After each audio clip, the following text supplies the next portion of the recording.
If you like the story, you can support the author on Patreon. Link is in the description. Chapter 21, With Great Power Comes. I'm truly sorry. I promise, next time before taking them out, I will inform you first, Dumbledore said sincerely to Mrs. Cole. All right, since they're back, I'll let it go. You don't know how worried I was. It's dangerous out there, there are human traffickers everywhere. Mrs. Cole said, then shot a glare at Tom and Wade, who were hiding behind Dumbledore. You're not having dinner tonight? This is your punishment. Yes. Mrs. Cole, Wade, and Tom weakly responded. After Mrs. Cole left, Dumbledore turned to face the two of them.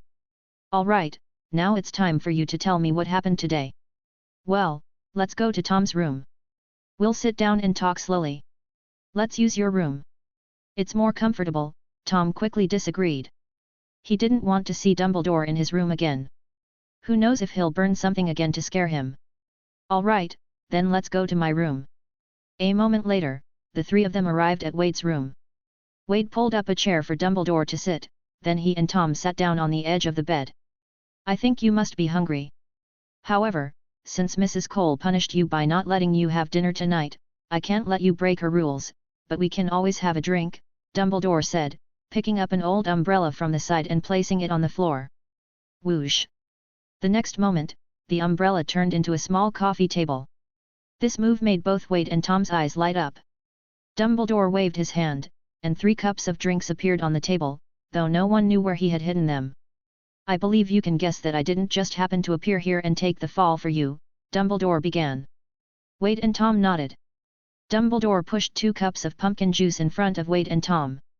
This morning, in an alley 2 kilometers from the Leaky Cauldron, Muggle police officers discovered 2 people tightly bound and Dumbledore said. Wade nodded. It was us. Dumbledore paused for a moment, not expecting Wade to admit it so directly. Can you tell me why? I seem to have told you before that we do not allow wizards to use magic on Muggles. Dumbledore's tone grew stern. Tom spoke urgently, they were human traffickers. They were trying to abduct us. We couldn't just do nothing, right? Wade patted Tom's shoulder, signaling him to calm down. According to Section 1, Article 3 of the revised 1928 Underage Wizard Protection Act, underage wizards may use magic to protect themselves in times of crisis. And Section 1, Article 1 of the same act states that underage wizards are defined as wizards under the age of 18. Tom and I are both around 11 years old this year, so we fall under the protection of this act. Which means, in the case of being trafficked, our use of magic to resist was fully in accordance with Section 1, Article 3, and therefore should not violate the Ministry of Magic's regulations. So, Professor Dumbledore, we shouldn't be questioned about this matter, Wade said confidently. Dumbledore was momentarily stunned by Wade's words. Tom, on the other hand, stared at Wade with his mouth agape, completely unaware of why Wade was so familiar with these so-called regulations from the wizarding world. How do you know all of this? Dumbledore couldn't help but ask. Wade shrugged. We went to Diagon Alley today. I also spent over 2 hours at Flourish and Blots. Tom stared at Wade in disbelief. So, you really memorized all the books you were interested in? You're not just bragging. Not all of them, of course. Time was limited, and I couldn't go through every book I was interested in. Wade said regretfully. Sigh, I'll have to wait for the next trip to Diagon Alley. So, you mean every book you saw? You just schemed through all those books and managed to memorize them? You. Tom was at a loss for words, feeling completely overwhelmed. Dumbledore was equally shocked. That meant, the references Wade had been making were all from books he'd glanced through today and memorized. Of course, it was also possible that Wade knew he'd done something wrong today and deliberately found the regulations book to memorize it. Your talent is truly astonishing, Wade.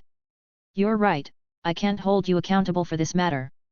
Moreover, your actions were indeed a legitimate act of self-defense, and you did nothing wrong. Dumbledore paused, then changed his tone. However, did you go to 39 Strand Street afterward? Yes, we did. It was us, Wade admitted plainly again. Since Dumbledore had come to speak with them, it meant that their actions today had already been exposed. Any attempt to conceal the truth would be futile. If Dumbledore hadn't had enough evidence, he wouldn't have come here in the first place. It was better to just admit it directly. Why did you do it? Dumbledore asked, furrowing his brows. We all know how miserable it is to fall into the hands of human traffickers. They sell the good-looking children to wealthy perverts, the clever ones are trained to become pickpockets, and the ones who are less fortunate are beaten and crippled, then sent onto the streets to beg. So, when we found out that there were still children in the hands of traffickers, I dragged Tom along. We wanted to save them, Wade said calmly. Tom was somewhat surprised that Wade had taken full responsibility for everything this time. Dumbledore opened his mouth, but the reproachful words just wouldn't come out. After a long pause, he slowly spoke, it was right for you to want to save people, but you shouldn't have gone about it this way. I'm not doubting your and Tom's abilities. But, wizards and magic must never be exposed to muggles. This is a serious violation of the International Statute of Wizarding Secrecy. Dumbledore lifted his eyes to look at Wade. I think, since you've already memorized all these laws, you don't need me to repeat them, do you? Yes, Professor, but at the time, we hadn't gone to Diagon Alley yet, and we didn't know our actions violated the International Statute of Wizarding Secrecy.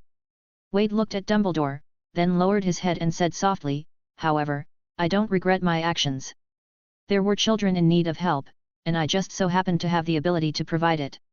I couldn't stand by and do nothing. I've always believed that with great power comes great responsibility. What a great way of thinking. Dumbledore raised an eyebrow. With great power, comes great responsibility. After another long pause, Dumbledore finally spoke again. The human traffickers you captured are all too scared to reveal anything about the wizarding world, so you were lucky this time, and you did not violate the International Statute of Wizarding Secrecy. All right, tell me the whole story of the operation. So, Wade and Tom recounted the whole story of their raid on the traffickers' hideout this morning, including the gold bars, Tom's Parseltongue, and how it all led to the summoning of Nagini. It's hard to keep things hidden, so it's better to just be upfront about it. After hearing the whole story, Dumbledore sighed. I have to say, you two were lucky today. Nagini, I used to know her. She's had an unfortunate life, torn between her beastly and human nature, it's hard to imagine how much pain she must have endured. Tom immediately asked, what happened to her? Dumbledore replied, she has a blood curse. Well, we can discuss her situation later. Let's focus on something else now, those 10 or so gold bars you got. At this point, Wade remained calm, but Tom's eyes widened in alarm, worried that Dumbledore would confiscate the gold. Tom, who wasn't strong enough yet, had come to understand the importance of money. After all, he wasn't the future Dark Lord, Voldemort, who would later dominate the world yet. Dumbledore smiled, I'm not going to take your gold. I just want to remind you, can a simple human trafficker hide that much gold? You must realize how vast a fortune you've just exchanged. Wade immediately caught on, Professor, are you saying we've gotten ourselves into big trouble? Note, the part about the Ministry of Magic's minor protection regulations is fictional, as I couldn't find relevant information. Chapter 22, Diverting Conflicts. What big trouble could we get into? Tom asked, confused. Tom, it's not unusual for criminals to commit organized crimes. And besides, it's impossible for a single human trafficker's hideout to accumulate this much wealth, Wade explained. You mean that the human trafficker hideout is just a part of some criminal organization, and the gold we took was money stored there by a larger criminal group? Tom began to understand. If it were just that, it wouldn't be the worst, Wade said, furrowing his brows. Think about it, who would be entrusted with guarding such a large sum of money? It's likely someone very important within their organization. And we've scared someone who might be extremely important to them. This is my fault. I should have thought of this earlier, I should have handled it more cleanly. Wade seemed a bit frustrated. Tom nodded slightly. Now that I think about it, we really have made some serious enemies. Then he shook his head and said, but what does it matter? How would they even know this is connected to us? Wade sighed, you've forgotten about the children we set free, haven't you? As long as they find those children, they'll definitely get our information from them. Once they have our physical descriptions, they can easily learn from others where we're from. A criminal organization that's managed to accumulate this much wealth definitely has that kind of ability. Sigh. I shouldn't have said a single word to those tied-up children. No, I should have made sure they never even saw us. This was Wade's first time doing something like raiding and stealing, and it was clear he lacked experience. Tom scoffed, "No matter how big their power is, they're just muggles. We're wizards, why should we be afraid of those muggles causing trouble for us?" In Tom's eyes, no muggle could threaten him. They were all no match for his basic attack. No matter how many there were, they posed no real danger. He didn't understand why Wade and Dumbledore seemed to think this was such a big deal. "Tom, we might not be afraid, but what about Mrs. Cole and the others? What about the other kids at the orphanage? These people will find their way here sooner or later. Think about it, if these people can't find us, what will happen then?" Wade stared firmly at Tom. "This is our mistake, we can't just ignore the lives of others and let them suffer the consequences for us." Tom was at a loss for words. In truth, he really wanted to nod and say that he didn't care about the lives of the other children at the orphanage. But as his mindset had changed unknowingly, the coldness in his heart seemed to flicker with a faint light, ignited by Wade's words. In the end, he couldn't bring himself to say something as heartless as, "It's none of my business. So we just need to get ahead of them and capture these guys first, right?" After a moment of hesitation, Tom murmured softly. Wade quickly rejected Tom's suggestion. "Even though we have the ability to bring them to justice, we still can't accurately locate these people," Wade said calmly. "Even if just one person slips through the net, it could lead to endless trouble. Besides, even if we send them to prison, they have so much money, they'll definitely be able to reduce their sentences as much as possible. And when they're released, do you think they won't come back for revenge, even worse than before?" Tom snorted, "Then we'll just take them all out." "That's not a good idea, Tom. We can't just kill everyone who's wronged us," Wade said, throwing a casual glance at Dumbledore. Although Wade also thought it would be best to just get rid of them all. After all, every one of them had blood on their hands. How could he say something like that directly in front of Dumbledore? Wouldn't that just make Dumbledore suspicious? "Tom, you fool! You're still too young." At that moment, Dumbledore had been quietly observing their conversation for quite a while. In Dumbledore's eyes, both Wade and Tom were very intelligent and decisive children. However, these two seemed to possess completely opposite personalities. The kind-hearted Wade and the indifferent Tom. Dumbledore's greatest concern was Tom. He knew the nature of this kind of child all too well. He couldn't predict what kind of frightening person this cold-hearted and power-hungry child would grow into as he grew older. But now, Dumbledore was relieved to see that under Wade's influence, even this solitary and indifferent child, Tom, was starting to show a glimmer of humanity in his heart. This discovery filled Dumbledore with joy, and he was also filled with hope for Wade. He hoped that Wade's presence would help Tom gradually return to the right path. Taking a step back, even if Tom eventually lost control, Dumbledore believed that Wade would be able to subdue him.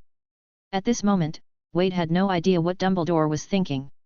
He was just quietly considering how to resolve the big mess he had created. "Professor, do you have any way to keep the other children at the orphanage safe?" Wade turned to Dumbledore and asked. Wade believed that since Dumbledore had come, he must have a solution. Because Dumbledore had always been a person who carefully planned before acting. "We just need to shift the blame," Dumbledore said, not disappointing Wade. "You told the children you rescued that those kidnappers were captured by the adults in your family, right?" "Yes, at that time it was just the two of us, and it was hard to explain to them, so I just said that the adults in my family had subdued the criminals," Wade nodded. "Good, so, since you told the children this, they will definitely know this as well," Dumbledore said calmly. "In this orphanage, what adult could so easily subdue those vicious kidnappers? It couldn't have been Mrs. Cole, could it?" Wade suddenly understood, "So, as long as we are not linked to the orphanage at all, they will never suspect the orphanage, because the orphanage doesn't have that kind of capability. They will only suspect that we are from another black market crime organization, and the so-called clues leading to the orphanage must be fake. As long as we fabricate some more evidence of this fake organization and let them investigate it, diverting their attention, the orphanage will be safe." "Exactly, that's the idea," Dumbledore said with a smile, clapping his hands. Tom frowned and said, "But, we really are from the orphanage, how can we completely erase all traces of us there?" "Leave that to me, Tom," Dumbledore said with a smile. "We are wizards, aren't we? The magic lies in its ability to turn decay into something marvelous." Wade suddenly seemed to have thought of something. "Professor, after all the traces of us in the orphanage are erased, will Mrs. Cole and the others completely forget about us?" Dumbledore sighed. Unfortunately, Wade, I must do this. Of course, if you don't want this, I can come up with another plan. Before Wade could say anything, Tom waved his hand repeatedly and said, I don't know what Wade thinks, but I don't mind at all. Anyway, in Mrs. Cole's eyes, I was always a trouble, a nuisance. If they forget about me, it would actually be a good thing for them. Dumbledore gave Tom a deep look, then turned to Wade. I have no objections. After all, even if she forgets about me, I won't forget the kindness she showed me. Wade said firmly. In reality, Wade had been in this world for less than a month. Although he was indeed grateful to Mrs. Cole for not letting him end up on the streets, if he were to say he would grow fond of this place, it would be somewhat pretentious. All right, then. Let's do it this way. You both pack your things. Someone will come to pick you up in the morning. I also need to go make some preparations. Chapter 23, House Elf Butler Purchased. After Dumbledore left, Tom also went back to his room to pack his things. Wade, of course, didn't stay idle. He didn't have much to begin with, not even extra clothes. However, when the owl from Diagon Alley delivered the items he had purchased, his belongings suddenly increased. Wade found a large bag and packed everything inside. Then, he sat down with his book and quietly began to read.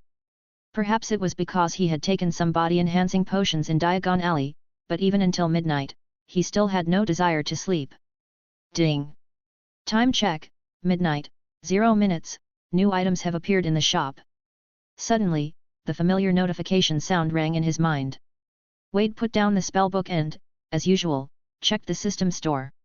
Speaking of which, it had been a long time since the system store had anything that Wade could use right away. He wondered if tonight there might be a pleasant surprise.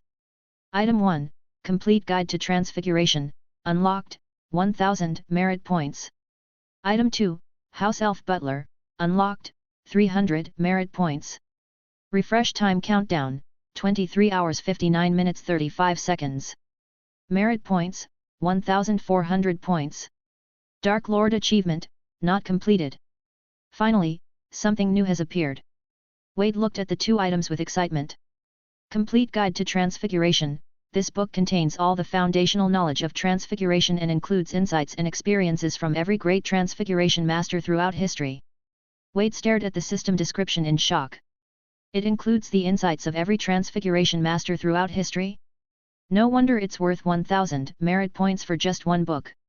Wade's gaze moved to the next item. House Elf Butler, an experienced house elf who previously served a certain pure-blood dark wizard family. Since the last member of the family passed away half a month ago, this house elf tragically gained its freedom. Once the host chooses to purchase this item, the owner of the house elf will transfer to the host, and the house elf will never betray the host. This is the first time a living creature has appeared in the system's store. However, Wade was still quite pleased with this item. Who wouldn't want an experienced house elf? This could be an invaluable helper. I want one. Moreover, this house elf was so cheap, only 300 merit points. Wade didn't hesitate, first purchasing Complete Guide to Transfiguration. With his previous experience, he once again exchanged this book into the Gens version. The next moment, a novel titled The Count of Monte Cristo suddenly appeared in his hands. Clearly, this Complete Guide to Transfiguration also had the same disguise as basic spellbook. Wade put the book aside and began purchasing the second item. Ding! Congratulations to the host for successfully purchasing the House Elf Butler. Ding! Please find the House Elf. With the system's prompt, a semi-transparent mini-map appeared in Wade's vision. On the map, there was a prominent red dot and a small arrow. Wade carefully observed and quickly understood. The small arrow represented himself, and the red dot should be the location of the House Elf. Wade noticed that the red dot wasn't far from him. However, the red dot remained stationary on the map, which puzzled Wade. Was the house elf sleeping? Otherwise, why would it be completely still? Nonetheless, Wade didn't waste any time. He grabbed an oil lamp and quietly left the orphanage. He compared the map and walked along the muddy main street, heading east for about 200 meters.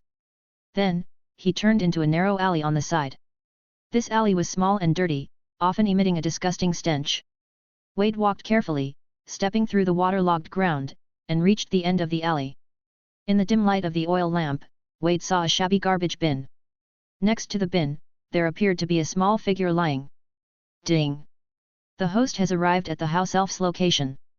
As the system's prompt ended, the minimap in Wade's view disappeared. Wade put down the dim oil lamp and took out his wand from his pocket.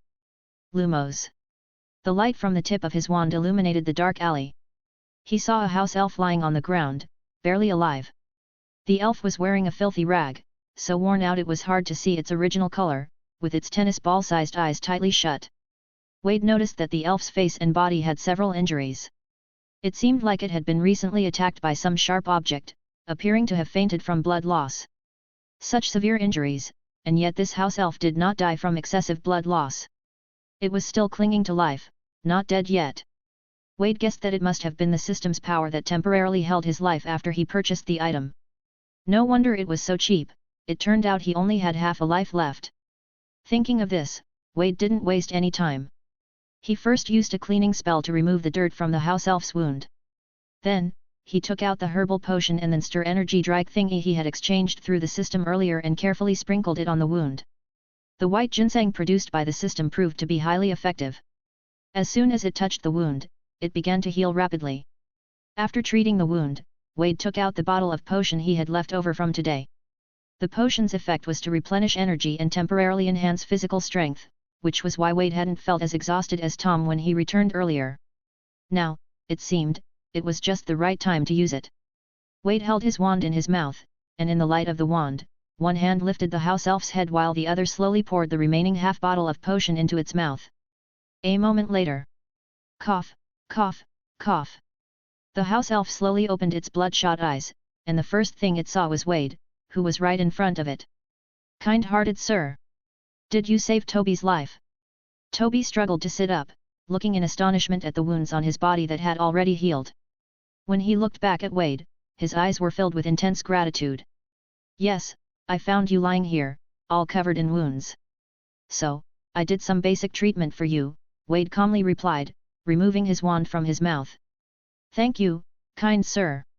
But Toby is a shameful little elf, not worthy of the kind sir's magic potion for treatment, because he is free." Toby paused here, sobbing with sadness. "Although it wasn't Toby's fault, my last master died in a duel. Toby was foolish and shamefully became free. Kind sir, would you take Toby in? I am Wade, Wade Reynolds. If you are willing, I can become your new master," Wade answered calmly. Of course, Wade would not refuse Toby's loyalty, he wasn't Hermione. Besides, this had already cost him 300 merit points and 2 bottles of potions. Toby struggled to rise, then knelt on one knee in front of Wade. "As you wish, young Master Wade. From today, Toby will be your most loyal servant, forever." Chapter 24, Eulalie Hicks. Tom covered his nose, looking at the peculiar creature in front of him with a disgusted expression as it devoured its food. "Where did you find this thing? This is not something. This is a house elf. His name is Toby, and he is my most loyal servant," Wade said as he added a chicken leg to Toby's plate. "What kind of thing is he?" Tom looked at Wade, confused. Tom, being new to the wizarding world, still didn't know what a house elf actually was. Before Wade could speak, Toby jumped up, looking a bit neurotic as he shouted. "Ah! The great young Master Wade! Kind-hearted young Master Wade! How could I let you add food for Toby? Toby is truly despicable. Toby must punish himself. Stop, I command you to obediently finish your food." Just as Toby grabbed Tom's new cauldron, preparing to smash it on his own head, Wade calmly gave the order. Toby had no choice but to put the cauldron down and obediently sit back on the floor, continuing to eat. But in his tennis ball-sized eyes, there were tears. "Oh! Young Master Wade is truly the best and greatest master in the world. So, what exactly is going on here? Care to tell me what's a house elf? Has he always been this neurotic?" Tom asked, frowning. Earlier, unable to sleep, Tom had taken the things he had already packed and was preparing to meet up with Wade. As soon as he entered, he saw Wade commanding Toby to eat. Having never seen a house elf before, Tom had no idea what kind of trouble Wade had gotten into in the hours he had been away. Wade patted Tom on the shoulder and said seriously, "Don't worry, even though your status has gone from my most loyal servant to my second most loyal servant, I will still treat you just as well as I did before." Tom's face immediately darkened, and even the veins on his forehead bulged. He asked, each word deliberate, "Did you just say something about me being your servant? Tom, you aren't as respectful to me as you were before. Now you know why you went from being my first servant to my second, right?" Wade said with a regretful look on his face. "You?" Tom struggled to suppress the urge to lash out, as he didn't want to be beaten. "Calm down, you can't beat him yet, calm down." Tom took several deep breaths, and only then did his emotions begin to settle. "What's wrong? Are you hungry too?" Wade looked at the pot in his hand, then at Tom. "There's still some left here, if you want you can." "No. I'm not hungry at all." Tom, whose emotions had just calmed down, nearly exploded again.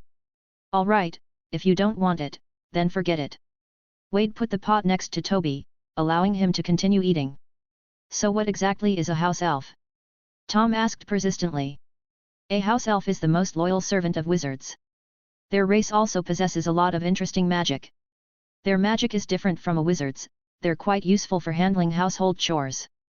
By the way, I read all of this in a book at the bookstore today."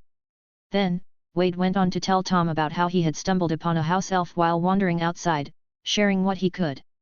After all, if he was going to have a house elf following him around, it would be hard to hide it, so he might as well be upfront about it. "I don't think this filthy creature will be of any help," Tom said, looking at Toby with disdain. "Don't underestimate any kind of creature, Tom. Otherwise, you'll definitely regret it later," Wade said meaningfully. At this point, Toby had finished every bit of food in both the plate and the pot. "Young Master Wade, Toby has never been this full before," Toby said, and once again tears started to fall from his eyes. "All right, Toby, find a place to rest for now, and remember to clean yourself up. I don't want to see you looking so filthy next time we meet," Wade ordered again. Toby sniffled and, bending at the waist, said respectfully, "As you wish, young Master Wade." Snap! Toby instantly vanished from the spot, leaving behind a sound like a whip striking the ground. This scene made Tom widen his eyes. "See, at least you won't have to help me wash the dishes anymore," Wade pointed to the plates and the pot on the floor. It was only then that Tom noticed the plates and pot, which had been on the floor just a moment ago, were now as clean as new. I have to admit, Toby is indeed an experienced house elf.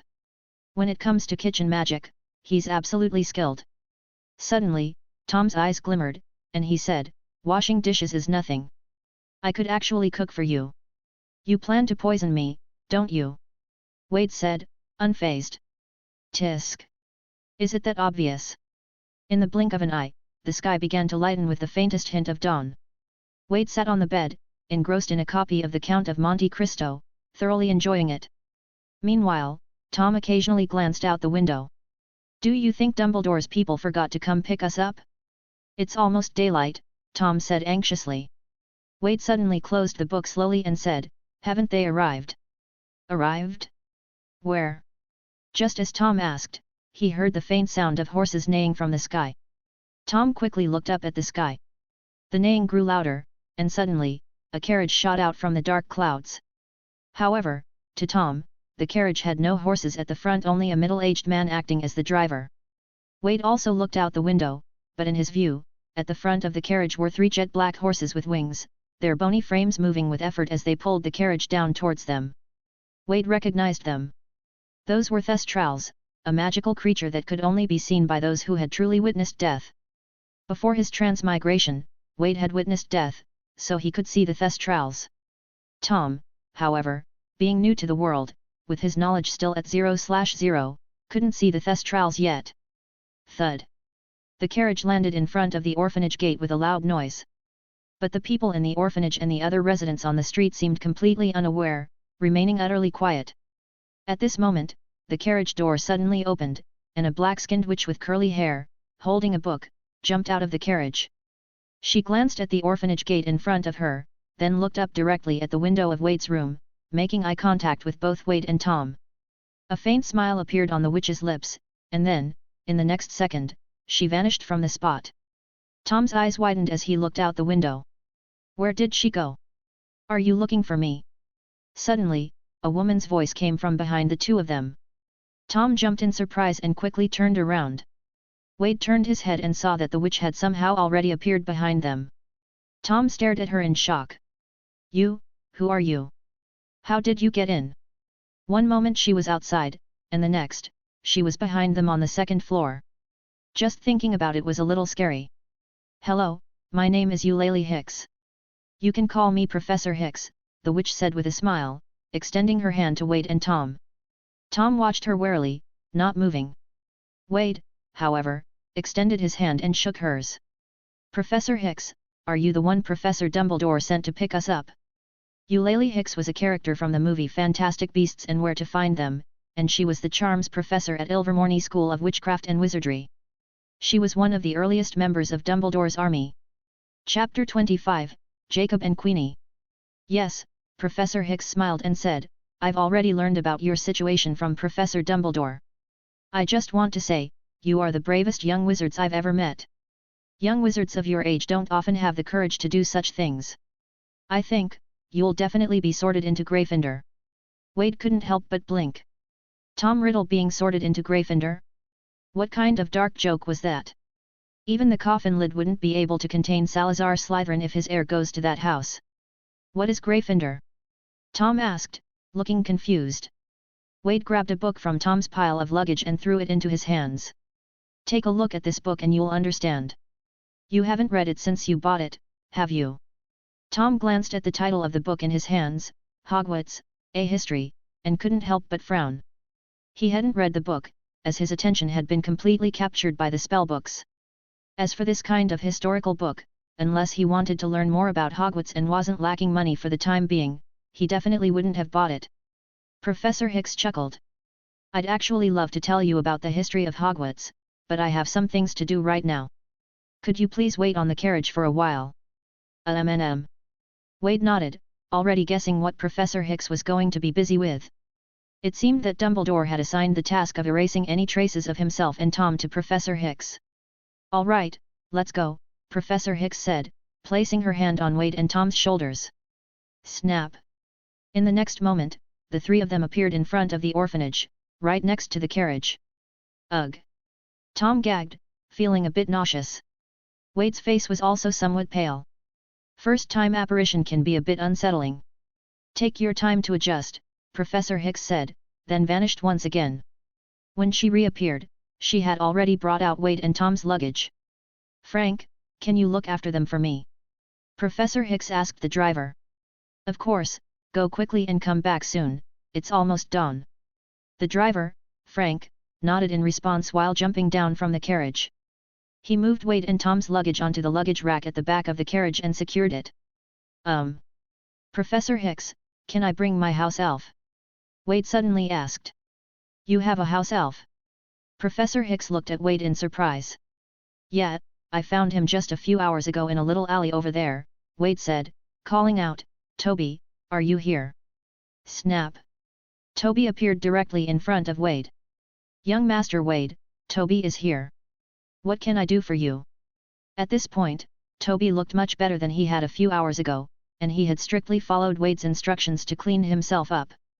Even the ragged cloth he had been wearing was replaced with a clean and tidy piece of curtain fabric, though no one knew where he had gotten it from. Wade turned to Professor Hicks with a questioning look. "Professor Hicks, since he now belongs to you, of course, you can bring him along." Although Professor Hicks was surprised by this, she had no reason to stop Wade from bringing his house elf. And even though she had many questions, now wasn't the time to ask them. "Thank you," Wade said gratefully. Afterward, Wade and Tom both sat into the carriage, while Toby immediately climbed onto the luggage rack at the back of the carriage. Through the carriage window, Wade and Tom silently watched as Professor Hicks pushed open the door and entered the orphanage. "Don't worry, Eulalie is a very accomplished witch, she won't harm anyone inside," Frank muttered quietly, holding a pipe as he leaned against the side of the carriage. "Mr. Frank, is she planning to erase their memories directly?" Tom suddenly asked. Frank blew out a smoke ring and then said, "My name is Frank Doyle. You can call me Mr. Doyle. Well, Eulalie is going to erase the parts of their memories related to you, and then modify some of their memories. Finally, she will take all your records from the orphanage. It sounds complicated, but for Eulalie, it's nothing. She'll have it done quickly." By the way, she's also come to teach at Hogwarts this year, and she'll be teaching you charms. Honestly, many people were surprised that she left Ilvermorny to come teach at Hogwarts. Frank was still rambling on when the door of the orphanage suddenly opened. Professor Hicks walked out, then gently closed the door behind her. "All done, let's go," she said as she approached the carriage and called to Frank. Frank nodded and jumped up to the driver's seat. Professor Hicks opened the carriage door and climbed in. She smiled at Wade and Tom. "Gentlemen, are you ready to start your new life?" A moment later, the carriage shot up into the sky and disappeared into the clouds. The carriage flew through the air for a long time, and the sky had completely brightened. Since the carriage was flying above the clouds, Wade was finally able to see the blue sky and sunshine after a long time. At this point, the excitement from their first time flying had gradually settled into calm. Tom began to ask Professor Hicks about various spells while reading a book. Once Tom learned that Professor Hicks was the new charms professor, he could no longer suppress his desire to become stronger. Professor Hicks didn't refuse, but instead very seriously explained to Tom. In fact, very few people could resist Tom's charm, otherwise he wouldn't have been able to make every teacher and student in the school like him. Wade didn't join in the conversation. He looked out at the blue sky and white clouds, then took out his disguised complete guide to transfiguration from his pocket and continued reading. It was hard to tell how much time had passed. The jolt of the carriage landing brought Wade back to his senses from the book. "Welcome to Godric's Hollow, children," Frank's voice came from the front of the carriage. Godric's Hollow is a half-wizard settlement. Many wizards live here, as well as a number of muggles who are unaware of the truth. But this also shows that it's a very livable place. Professor Hicks said this as she got out of the carriage, and Wade and Tom followed her out as well. At this moment, the carriage had stopped in front of a house.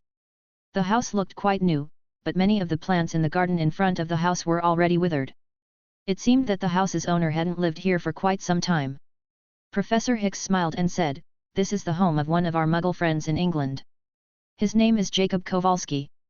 They're planning to move from America to England for a while, and they should arrive the day after tomorrow. Until then, you'll be temporarily taken care of by them. Don't worry, Jacob and Queenie are both very good people." "Jacob Kowalski? If that's the case, then his wife will also be here." Wade immediately had a bad feeling. He remembered Jacob's wife, Queenie Goldstein. She was a powerful Legilimens. Unlike Dumbledore, her ability to read minds was innate and passive, uncontrollable. As long as you were near her, even if you didn't look into her eyes or face her directly, she could hear your thoughts. In other words, if she were standing right in front of Wade right now, all his secrets would be laid bare. Wade couldn't help but furrow his brow. Since his transmigration, this was the first time he truly felt a sense of crisis. Chapter 26, Occlumency. Wade couldn't let his secrets be exposed in front of Queenie. Those were things that no one in this world could understand. He didn't want others to think he was crazy, nor did he want anyone to go insane because of his secrets. God only knew what would happen when Queenie found out that the world they were in was actually fictional in another world. Of course, it was also possible that magic was real, but it was written as a novel by an author, and then it really became fictional. Wade stopped his chaotic thoughts. This was not the time to entertain such musings.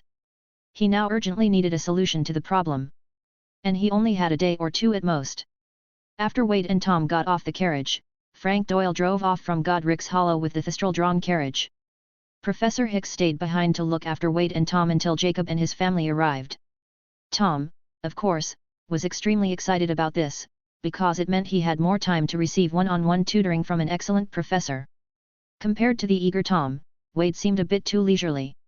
After arriving here, he even spent the daytime napping on a recliner. Of course, this was just on the surface. On the very day they arrived in Godric's Hollow, Wade secretly called Toby over. He instructed Toby to go to Diagon Alley and buy every book related to the art of occlumency that could be found in the bookstores. Then, find a secret, safe place to store them. Toby, being an experienced house elf, had no trouble with this task. When everyone had just finished dinner, Toby returned.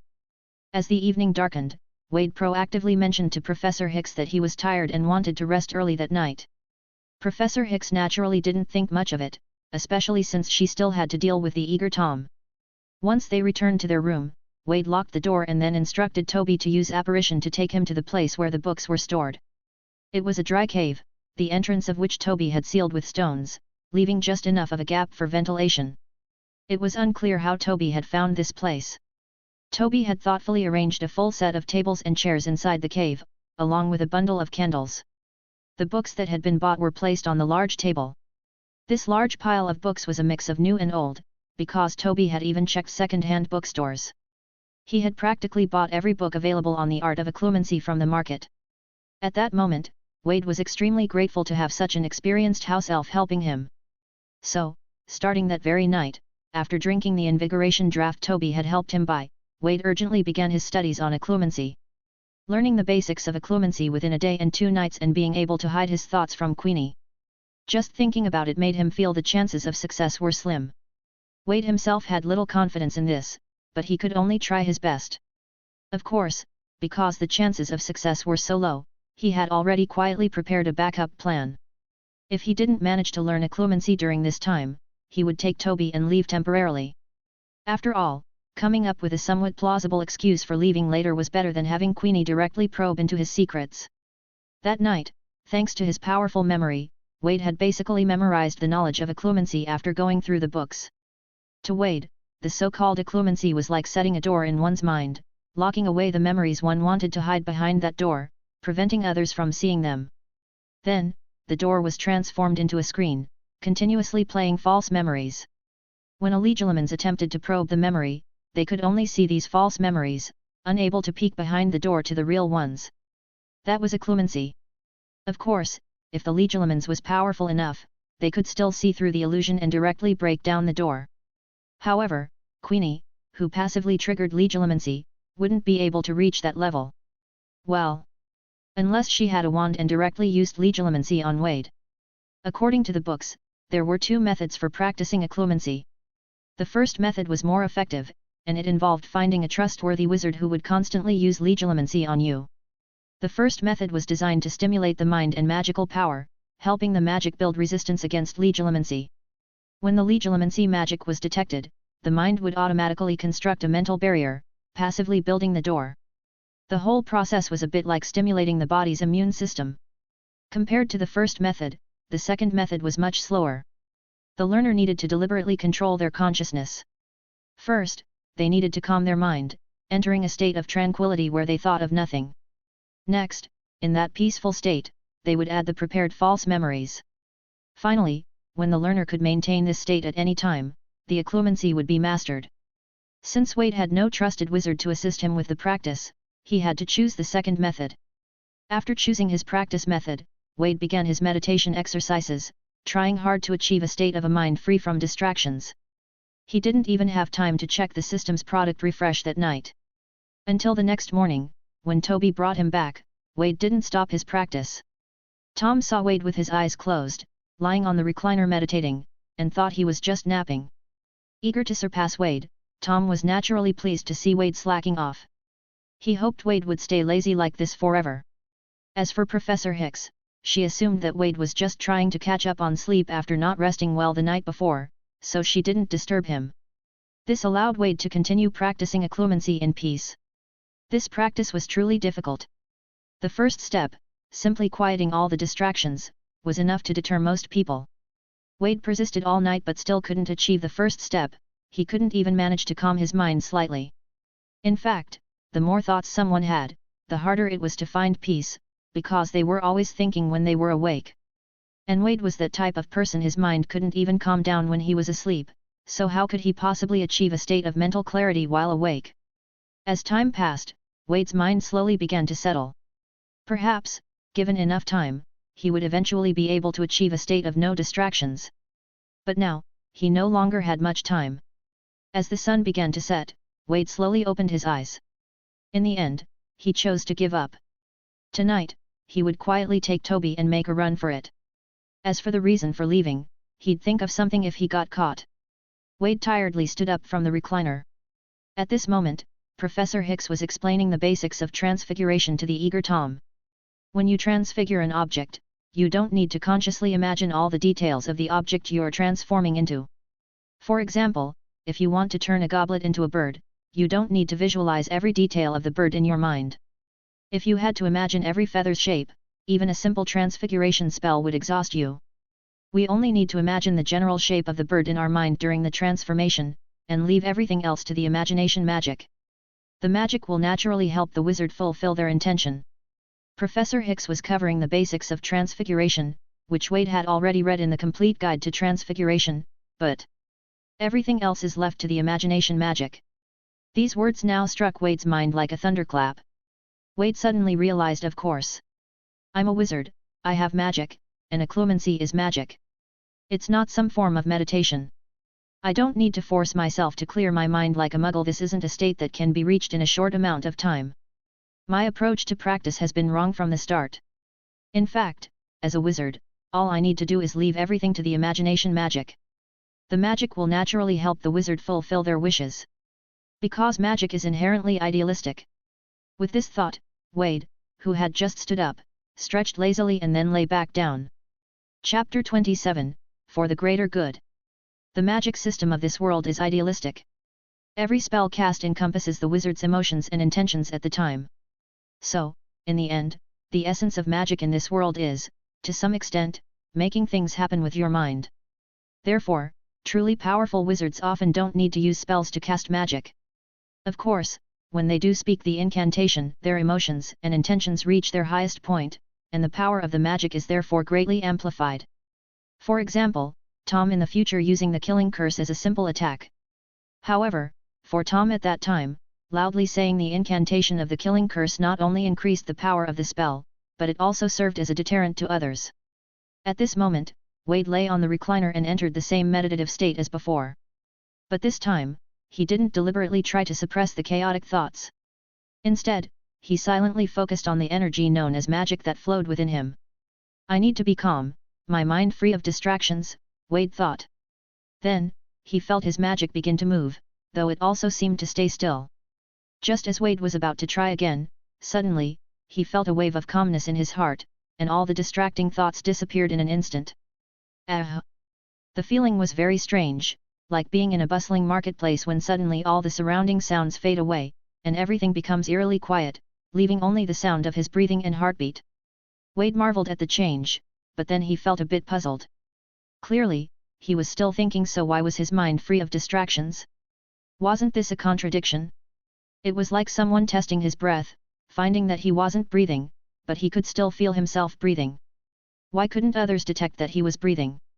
It didn't take long for Wade to figure out the reason. It turned out that his distractions hadn't disappeared, and his thinking hadn't stopped. They had just been hidden away. Why was this the case? Because magic could fulfill a wizard's intention. So, in order to fulfill Wade's intention of having a mind free of distractions, his magic had simply hidden away the distractions that Wade could not remove. Then, the magic created a brain for Wade that had no memories or any traces of thought, replacing the original brain. In other words, the memories and thoughts presented in this fake brain were what Wade needed others to see. All of them were false. The real brain, on the other hand, was locked behind the door. It was only at this moment that Wade truly understood the principle behind occlumency and successfully reached the first stage of the technique. That was to completely hide his memories and true thoughts. Without wasting any time, Wade began attempting the second stage. He started expanding the size of the new brain, letting the false thoughts and memories tightly wrap around his real thoughts and memories. Then, Wade attempted to communicate between the fake and the real brains. He then tried to secretly transfer the false thoughts and memories created by the real brain into the fake brain. In that instant, the stiff, false thoughts and memories in the fake brain suddenly became lively. They were identical to the real memories and thoughts. In other words, Wade could now change the memories and thoughts in his mind at any time. What others could see was only what Wade wanted them to see. It was hard to tell how much time had passed, but when Wade opened his eyes, the sky was completely dark. Ha! He took a moment to sense his own state, and Wade felt incredibly satisfied. Without a doubt, he had truly learned occlumency. The feeling was a bit hard to describe. It was like wearing a pair of sunglasses. When others tried to look into his eyes, all they could see were the dark lenses, but his own eyes could still see through them clearly. Although Wade had only just begun learning occlumency, it was more than enough to deal with Queenie's passive legilimency. At this thought, Wade couldn't help but breathe a sigh of relief. "You're awake? You really slept for a long time," Tom said, eyeing Wade suspiciously. He almost thought Wade had slept through the whole day. "Oh, I stayed up late reading last night, so I'm really tired today." "But didn't you go to bed pretty early last night?" "I couldn't sleep, so I read a book," Wade casually said. At this moment, Toby had already brought over the dinner that had been set aside for Wade. "Wade, you'll get used to it. I was the same way. When I went to a new place, I always couldn't sleep because I wasn't used to it," Professor Hicks said with a smile. She still thought that Wade's inability to sleep at night was just because he wasn't accustomed to the new environment. "Yeah, I'll try to get used to it," Wade said, nodding seriously. Wade suddenly realized that after mastering Occlumency, his acting skills seemed to have improved as well. With the false expressions and appropriately fake emotions, it felt seamless. "Damn! Occlumency could enhance my acting skills like this, what a great thing." No wonder in the future, Professor Snape was able to be a spy under Tom's nose, never revealing his true identity until the day he sacrificed himself. Wade, who hadn't eaten much all day, was indeed hungry. After devouring his dinner, he once again told Professor Hicks that he felt tired and wanted to rest. Tom looked at Wade as if he were looking at a pig. "Who sleeps that much every day? This guy suddenly became so lazy, didn't he fear that his strength would surpass his, and he would take revenge?" However, what Tom didn't know was that when Wade said he was tired last night, it was a lie. But now, when he said he was tired, it was the truth. After all, in order to learn Occlumency, he had spent a lot of energy and really needed to rest. After closing the door again, Wade sat on the bed and opened the system shop. He hadn't had time to check it last night, and if he didn't look now, there might be something good that would refresh in the early morning and be lost. Item 1, Felix Felicis 10 ml, unlocked, 500 merit points. Item 2, Unicorn Hair, unlocked, 5 merit points. Refresh time countdown, 5 hours 21 minutes 55 seconds. Merit points, 100 points. Dark Lord achievement, not achieved. Wade immediately spotted the bottle of Felix Felicis. This was a great item. After taking it, it would enhance a person's luck. And the brewing process was very difficult. Even for a master of potions, guaranteeing a high success rate from start to finish would still take at least 6 months. Wade really wanted to buy the Felix Felicis, whether for personal use or to sell, it would be a great choice. But since he didn't have enough merit points right now, Wade could only lock the Felix Felicis for now. As for the other item, the unicorn hair, Wade decided not to waste any merit points on it. After closing the system shop page, Wade gradually began to feel an overwhelming sense of drowsiness. The side effects of the invigoration draft, combined with his own excessive energy consumption, made it hard for Wade to resist. Soon, he fell into a deep sleep. This sleep was very restless. Wade, in a half-conscious state, seemed to feel that he had arrived at a very strange place. That place was all white, as if shrouded in thick fog. In the thick fog, a shadow with an unclear shape was waving at him. The shadow's lips moved, as if it was urgently saying something to him. Unable to make out the shadow's words, Wade became anxious. He moved his legs, which for some reason had become incredibly heavy, and stumbled forward. Ugh! Suddenly, Wade tripped over something, and everything around him began to collapse, constantly disappearing, along with the shadow, which was gradually fading away. Wade tried to open his mouth to ask who the shadow was, but to his surprise, he found that he couldn't speak. At that moment, he suddenly heard someone calling his name from behind. When he turned his head to see who was calling, everything in front of him suddenly vanished. Toby's terrified expression appeared right in front of him. "Young Master Wade! Wake up quickly! Young Master Wade has to leave. Toby has to take young Master Wade and young Master Tom away. Someone is attacking us!" Wade jolted awake, and at the same time, the noisy sounds from outside the house filtered in. There were crackling sounds of spells being cast, along with various shouting and chanting. Among them, there was one phrase that Wade found particularly familiar: "for the greater good." Chapter 28, Desperate Situation. In this world, the only people who could be shouting slogans while fighting and shouting for the greater good were the fanatical followers of Grindelwald's pure-blood party, the Alliance. Wade didn't have time to think about why Grindelwald's people had come knocking. Where are Tom and Professor Hicks? Wade looked behind Toby. Then, he saw Tom lying quietly on the floor behind Toby, looking particularly peaceful. Hey! Wade stared in shock at Tom on the floor. Had the future Dark Lord been killed out before even getting started? Young Master Tom was just knocked unconscious. Professor Hicks is still outside dealing with them, but there are too many of them. Professor Hicks won't be able to hold out much longer.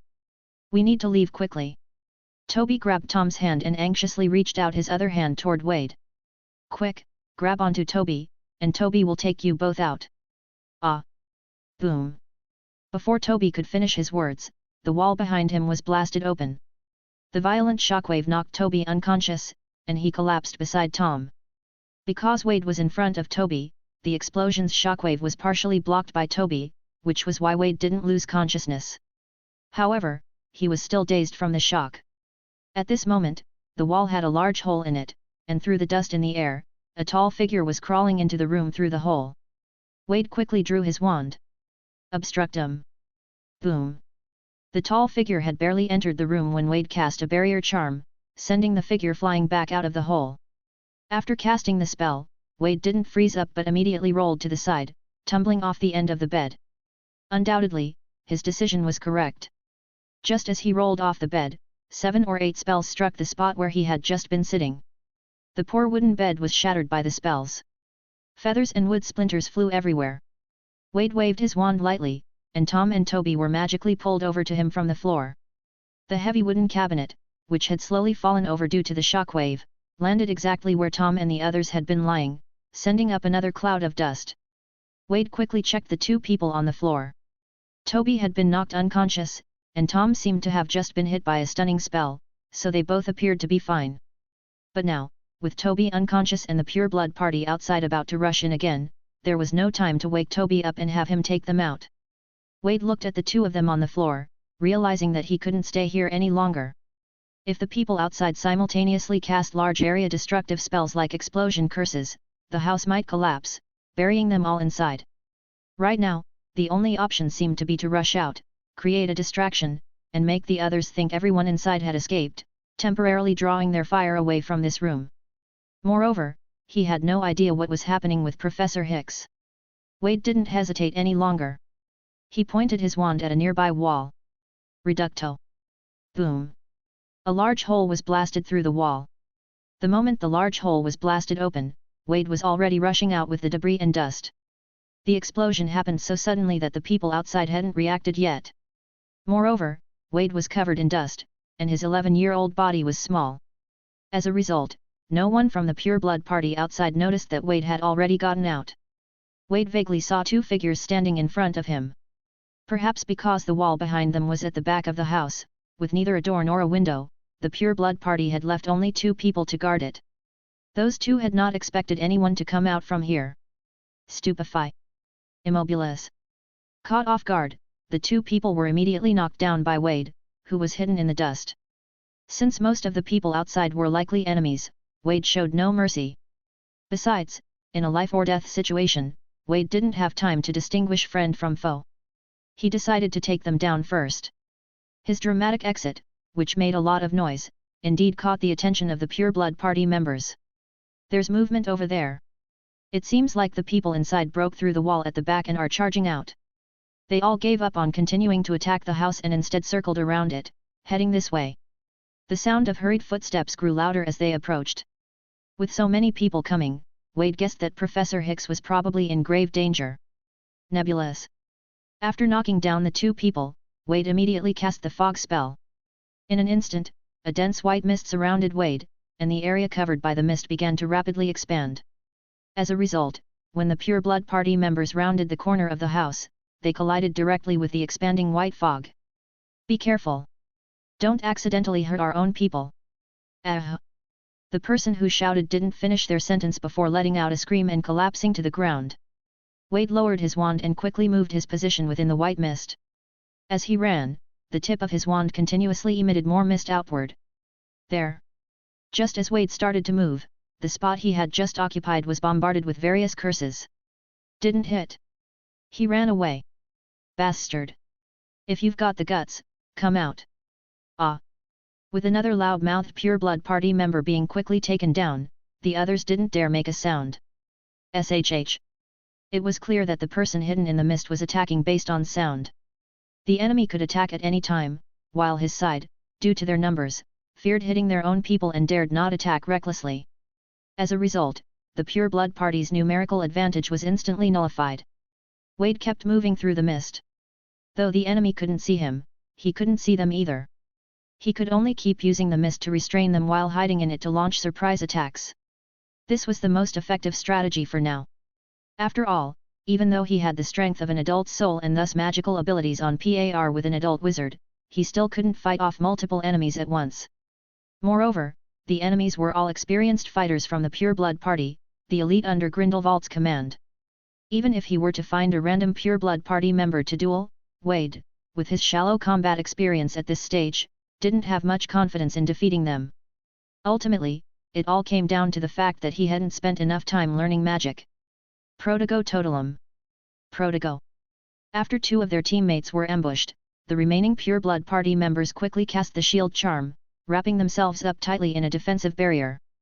The shield charm was quite powerful, capable of blocking most spells except for the 3 unforgivable curses. Hidden in the mist, when Wade heard the shield charm, his heart sank. With the shield charm in place, his spells wouldn't be able to take them down with a single hit. Even if the enemy stood still and let him attack, it would take several spells to break through their shield charm. Surrounded by enemies, even pausing for just a second could lead to a curse landing on him. Let alone casting multiple spells in quick succession. Tempesta. At that moment, someone cast the hurricane charm. The sudden gust of wind instantly blew away a large portion of the mist in front of him, and his visibility widened significantly. Seeing this, the others quickly followed suit and cast the hurricane charm as well. As a result, the dense mist was quickly scattered into pieces. At this moment, Wade was almost trapped in a desperate situation. Chapter 29, Super Flashbang and Shockwave. The moonlight was bright. Godric's Hollow. At the top of the bell tower of the small church in the town square, 2 figures stood one in front of the other. The man in front wore a black leather coat, with strikingly different colored eyes. His face was sharp and angular, as though it had been carved with a chisel, giving him a rugged appearance. He stood quietly at the highest point of Godric's Hollow, gazing into the distance, looking like a European noble reserved yet proud. This man was none other than Gellert Grindelwald, the one who had stirred the entire European wizarding world into chaos. Behind him stood a graceful and beautiful woman, who was none other than Grindelwald's most trusted assistant, Vinda Rosier. "Sir, why suddenly make such a big show of attacking this place?" Vinda broke the silence. "Because I want to know, with the situation so tense, why Dumbledore, who's been so busy, suddenly put so much effort into protecting those 2 children." He turned to look at Vinda. "So, I want to invite those 2 children over, and have a good meeting with them." As Grindelwald spoke, he once again turned his gaze to the distant mist that was slowly being blown away. "I have to say, Dumbledore really has an eye for talent. Not many people can so easily take down my subordinates at this age," Grindelwald said, his gaze filled with admiration as he looked at Wade, who had fully emerged from the mist. Wade's courage and magical prowess at his age truly caught Grindelwald's attention. "If I manage to snatch that child from Dumbledore, I'm sure Dumbledore's expression will be quite something," Grindelwald said, a look of anticipation on his face. Vinda's face also showed a slight smile. "That child is already surrounded." At this moment, as the white mist was blown away, Wade's figure was fully exposed to the Pure Blood Party members. Even though these Pure Blood Party members had already heard their teammates say that the enemy was just an 11-year-old child, seeing him appear before them still felt surreal. An 11-year-old child had really taken down several experienced Pure Blood Party members.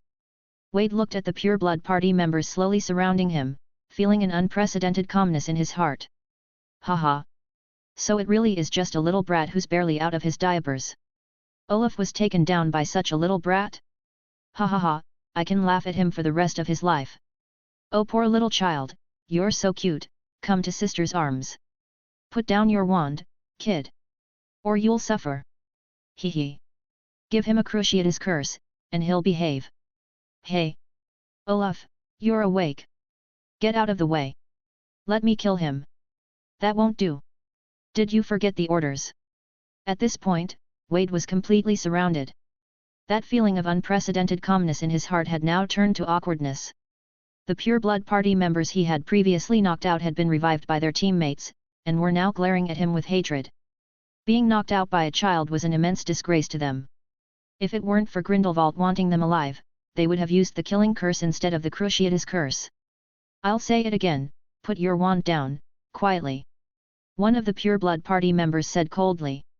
Why waste time talking to him? Disarm him. The red spell suddenly flew toward him. However, Wade simply sidestepped slightly, and the disarming spell missed. Ha ha ha. Jester. Your spell couldn't even hit a little brat. Love. Shut up. The pureblood party member, who had missed with the disarming spell, glared fiercely at Wade, who had embarrassed him. Stupefy. Bang. Just after Jester finished yelling, Wade's stunning spell hit him. The stunning spell slammed into Jester's shield charm, creating a crack. Jester was taken by surprise and staggered back a step. It was this step back that caused the others around to burst into laughter again. There was no helping it, he had not only missed his attack against a child but had also been forced back by the child's own attack. After the laughter subsided, someone suddenly said, "You know, this kid's spells actually pack quite a punch." Of course, otherwise how would they have been taken down? Ha ha ha. Shut up, stop talking about that. Come on, kid, I'm standing right here. If you can break through my shield charm, I'll admit defeat. Wade stood in the middle, calmly surveying the pureblood party members around him, who wore relaxed expressions. By now, they had surrounded him, thinking he was defenseless. It was like a cat playing with a mouse. In other words, the pureblood party's guard was at its lowest. Wade slowly raised his wand.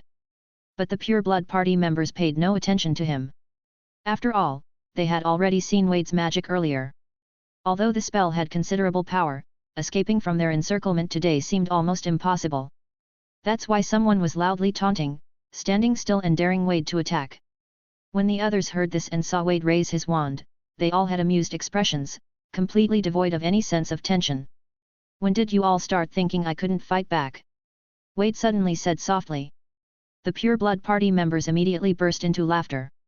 This kid is still trying to bluff. How pathetic. Wade didn't say anything else. Instead, he raised his wand above his head and then covered his eyes with his left hand. Lumos. Hey! The pureblood party members immediately stopped laughing when they heard the incantation. They looked at Wade in confusion, wondering why, at this moment, he wasn't casting an attack spell, but instead using a light spell? At that moment, the tip of Wade's wand glowed faintly. As the pureblood party members all focused on that tiny light spot, its brightness suddenly increased 100-fold. Buzz! It was like a massive flashbang went off right in the center of the pureblood party members. Ah! Screams rang out one after another as all the pureblood party members who had been staring at the light spot were instantly blinded by the intense flash. Wade quickly pointed his wand at his ears. Muffliato. Then he pointed his wand at his throat. Sonorous. At this moment, the pureblood party members, still disoriented from losing their vision, were completely unable to stop Wade's movements. Fuuuuussssssss.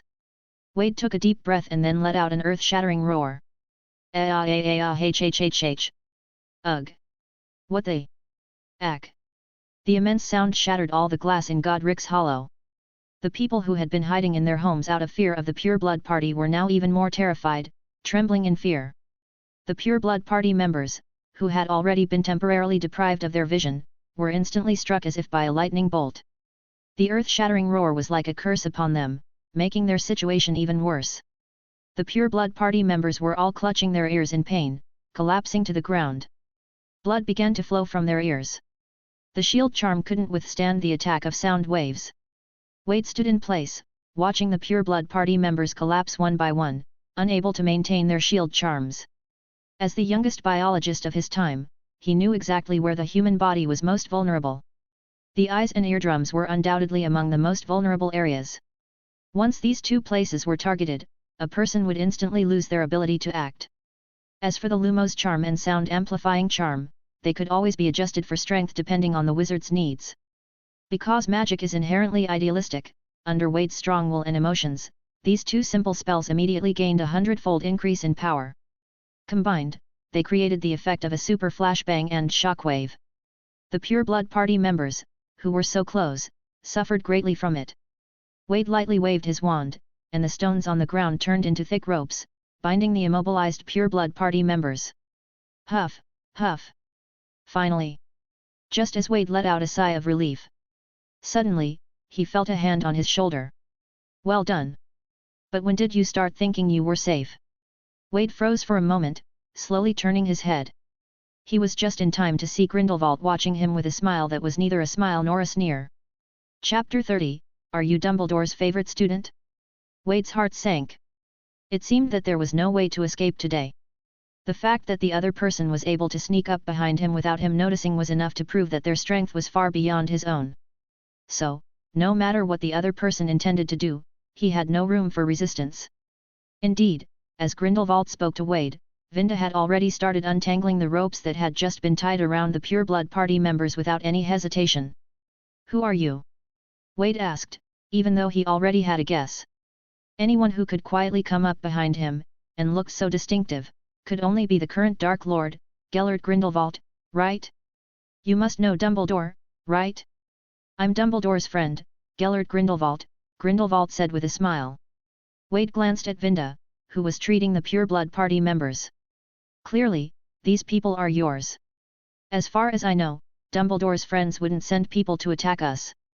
Well, we should say we were once friends. It's just that due to some minor differences, we eventually parted ways, Grindelwald said without the slightest embarrassment for being exposed. Why did you attack us? Wade asked straightforwardly. And what happened to Professor Hicks? If you had been paying attention, you would have noticed that none of our people have used lethal curses tonight. The Professor Hicks you mentioned, if she hasn't escaped, is certainly safe and sound, Grindelwald said, removing his hand from Wade's shoulder and slowly walking to stand in front of him. As for why we attacked you, Grindelwald looked at Wade with a peculiar gaze. Actually, I'm just curious as to why Dumbledore values you so much, so I wanted to have a good conversation with you. Isn't there a possibility, that if you only wanted to talk, you could have just knocked on the door instead of blasting a big hole in our house? Wade said helplessly. Grindelwald looked up at the sky and shrugged. You make a valid point, but I'm used to it. In recent years, our interactions with Dumbledore's people have always been like this. At this moment, most of the pureblood party members had already been revived. Their injuries might have been serious for muggles, but for wizards, a simple healing charm could fix them right up. Now, some people inside the house had woken up Tom and Toby, and were bringing them out. Toby's eyes were filled with despair, as he hadn't been able to save his master. He had let his master fall into this trap. Tom, on the other hand, coldly observed the people around him, no one knowing what was going through his mind. Vinda walked over. The other child is still here. However, Hicks has escaped. We need to move quickly. Grindelwald's gaze directly bypassed Toby and fixed on Tom. Tom, undaunted, raised his head to meet his gaze. A faint smile began to form on Grindelwald's face. Normally, if it were any other 11-year-old wizard in this situation, it would already be impressive enough if they didn't burst into tears right away from fear. But now, these two children, one had taken down all of his subordinates, and the other, when faced with his intense stare, didn't panic at all. Instead, he remained calm. Grindelwald wasn't sure of Tom's abilities, but he had just witnessed Wade's talents firsthand. Like attracts like, since the two of them had been together, it was clear that Tom's abilities, even if not on Wade's level, wouldn't be much weaker. It could only be said that these two children truly possessed extraordinary temperament and talent, no wonder Dumbledore paid so much attention to them. Wade and Tom exchanged a glance, then Wade said, "All right, since you've gotten what you wanted and seen us, what do you plan to discuss? And after the discussion, how do you plan to dispose of us? If I'm not mistaken, you must be Dumbledore's favorite student, right?" Grindelwald looked at Wade and asked in a slow, probing tone. Wade frowned. If he remembered correctly, the last person who was asked such a question was Newt, and the next second, he was sentenced to death. In fact, we haven't officially enrolled yet, we haven't even figured out what subject Professor Dumbledore teaches. So, the student Dumbledore likes most must be someone else, Wade calmly denied Grindelwald's statement.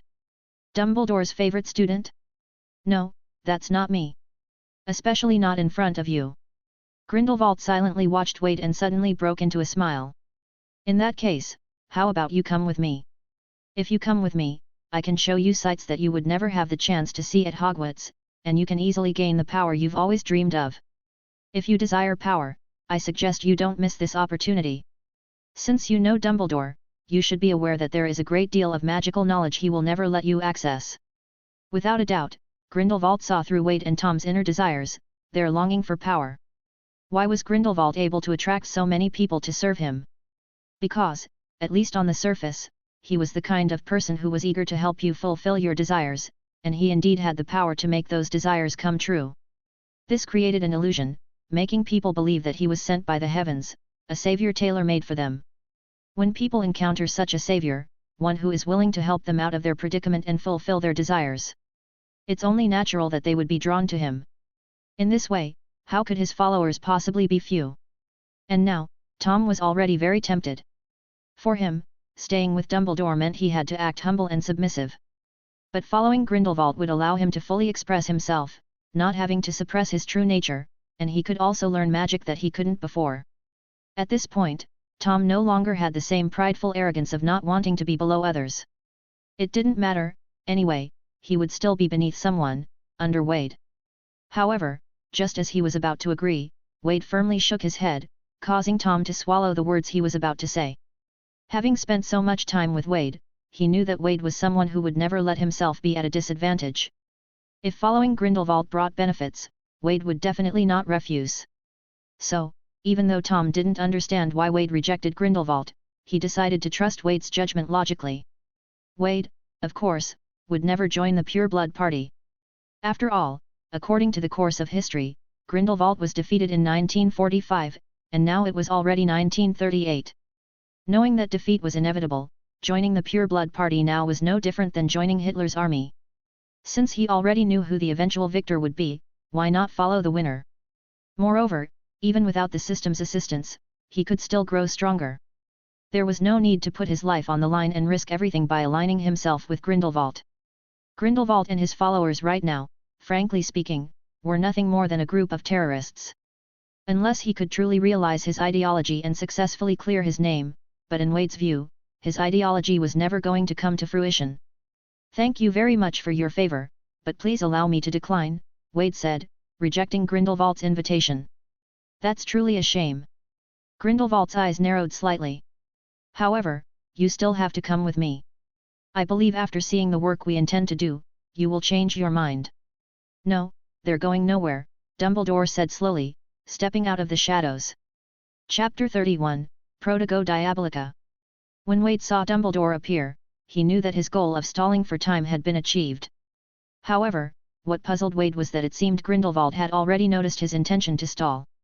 Yet, he hadn't exposed him, instead, he had continued to cooperate with Wade. Otherwise, if they wanted to have a conversation, why stay here? Why not talk somewhere else? Especially after learning that Professor Hicks had escaped. It was entirely predictable that, since Hicks had escaped, Dumbledore would surely arrive in the shortest time possible. But Grindelwald didn't seem in a hurry at all. Otherwise, they might have already reached Nurmengard by now. However, Grindelwald's next words cleared up Wade's confusion. "That was quick, Dumbledore," Grindelwald said with a smile.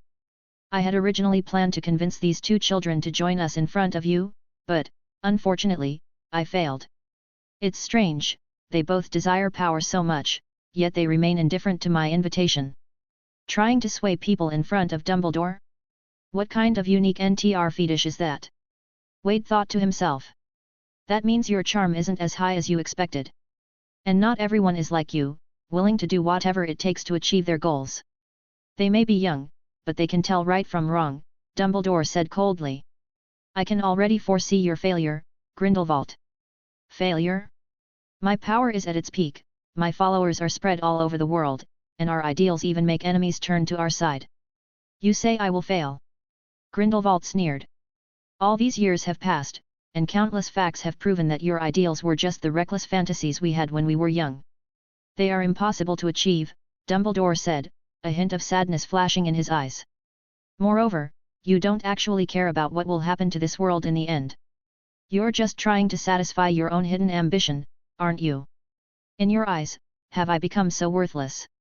Grindelwald's face flashed with anger. "People change.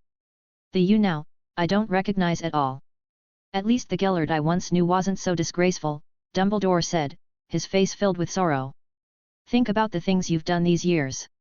How many innocent people have died for your so-called ideals? How many people you've deceived have made senseless sacrifices because of you? Revolution requires bloodshed. Grindelwald unconsciously raised his voice. This world is sick, and my mission is to heal it. The one who is sick is you, Grindelwald. I am fighting for all wizards to stand proudly beneath the blue sky, Dumbledore. Magic can only bloom in a few select souls. And we are the most special among them. Why should those mediocre people stand in the sunlight, while we, the truly gifted, must hide in the shadows? Are you really content to live like a rat, always hiding in the dark, Dumbledore? You refuse to change this world, so let me do it.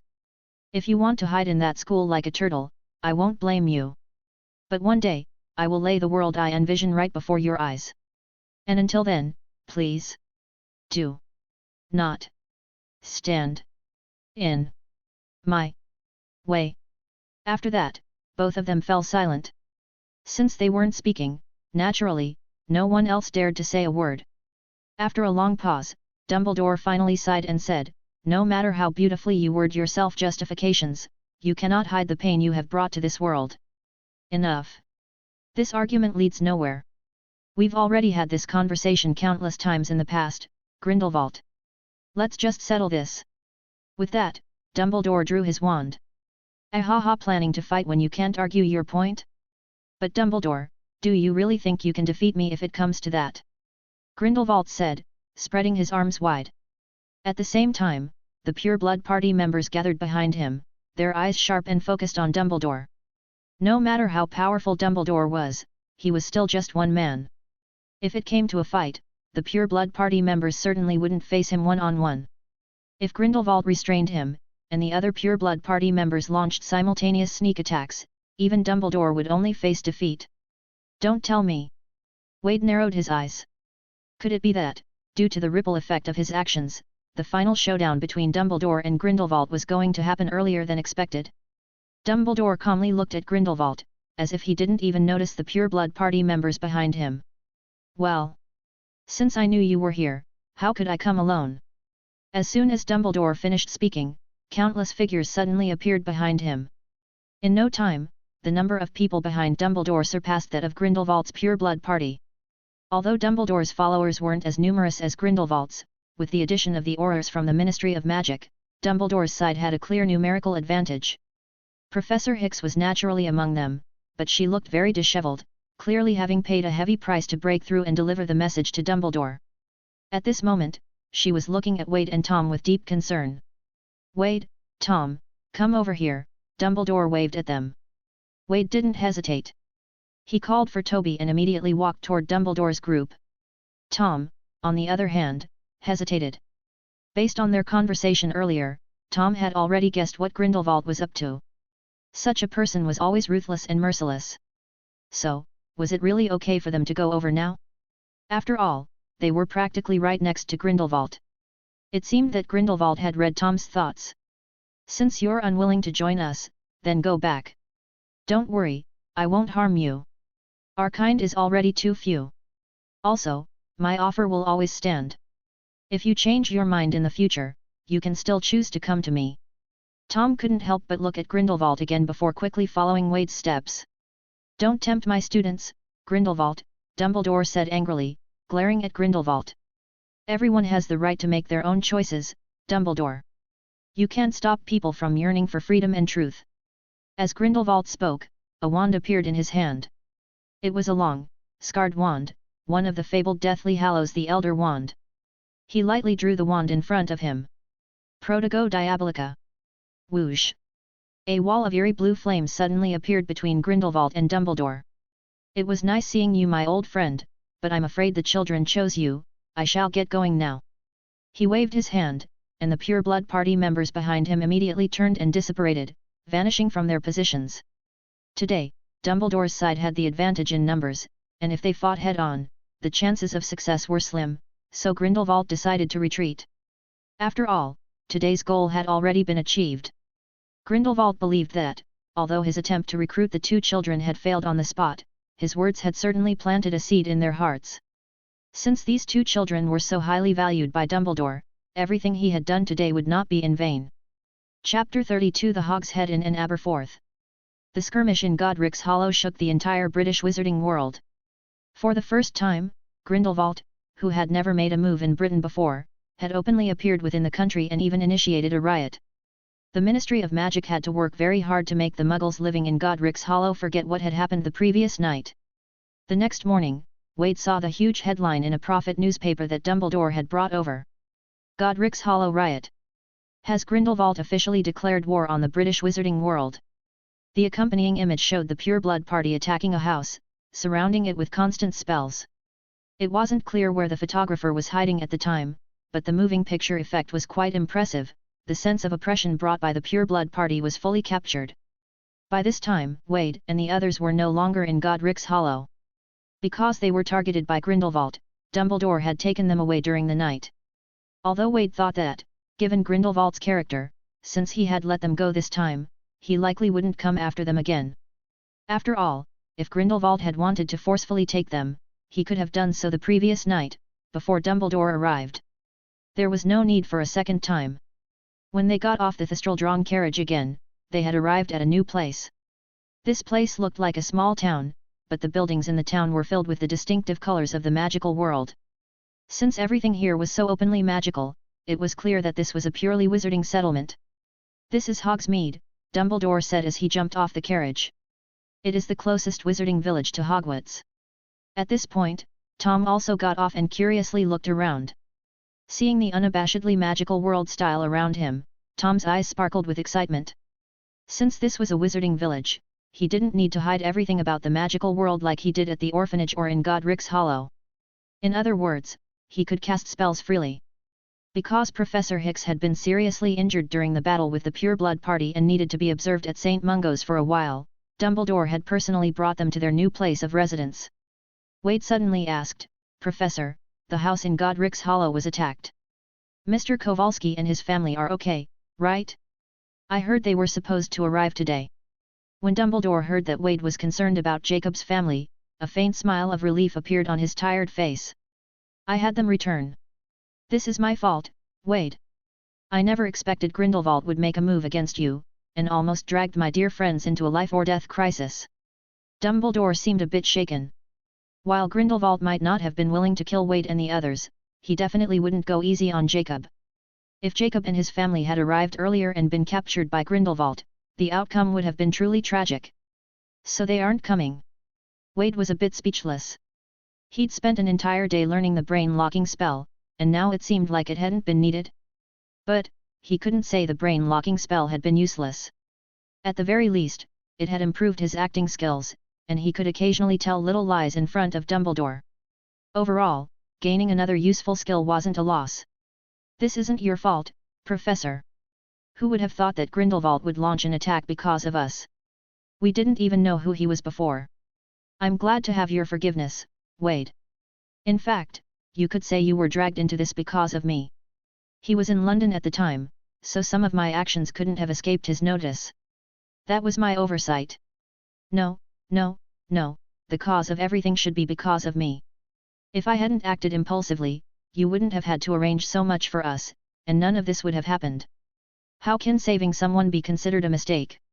Dumbledore shook his head repeatedly. "The mistake is mine. I didn't plan properly, I didn't maintain secrecy." Tom, who had been watching these two endlessly argue about taking responsibility for everything, rolled his eyes and said sarcastically, "By your logic, the root of the mistake is actually me. I should have stopped Wade back then, right?"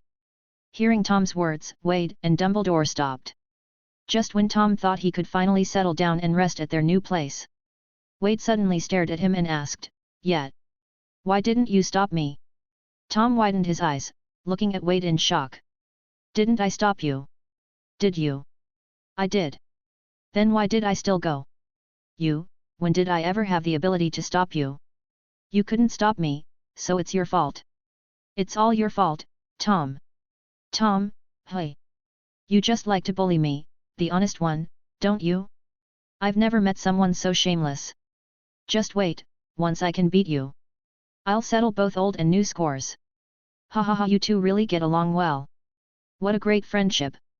Dumbledore mused, thinking back to when he had a friendship like that. Back then, they used to argue and bicker like that, too. It's a pity that now. Tom, with a dark expression, angrily retorted, friendship? I've known him for less than half a month. Adversity reveals true friendship, Tom. What does it matter if you haven't known each other long? After everything we've been through, isn't that already going through hardship together? Ah! I've had enough. Professor, can you send me somewhere else? If not, just throw me into another orphanage, I don't care. Of course, Dumbledore would never send Tom to another orphanage. With Tom's temperament, only Wade could handle him. If he went somewhere else, he would surely return to his old ways. Dumbledore would never let that happen. He didn't want another person more difficult to deal with than Grindelwald to emerge in the future. A moment later, the group stopped in front of a pub, while Toby, using the levitation charm, carried all the luggage behind them. In a wizarding settlement, Toby obviously didn't need to hide anymore. Wade also told Dumbledore about Toby's background. In response, Dumbledore said that Wade's good deed had been repaid, and after reminding Wade to treat Toby well, he didn't say much more. In his view, having another house elf to take care of them was a good thing. Hogs Head Inn. Tom struggled to read the nearly illegible name on the dirty sign. Yes, the owner here is my brother. You'll be safer here than in Godric's Hollow, Dumbledore said. However, his expression seemed a bit uneasy. Professor, what's wrong? Well, actually, my relationship with my brother is a bit complicated. Anyway, let's go inside. Dumbledore took a deep breath and pushed open the pub door. It was a pub with an atmosphere similar to that of the Three Broomsticks. In Wade's eyes, the clientele seemed almost the same too. Welcome, what would you like to drink? Behind the bar, a tall, thin man stood, looking down as he wiped a glass.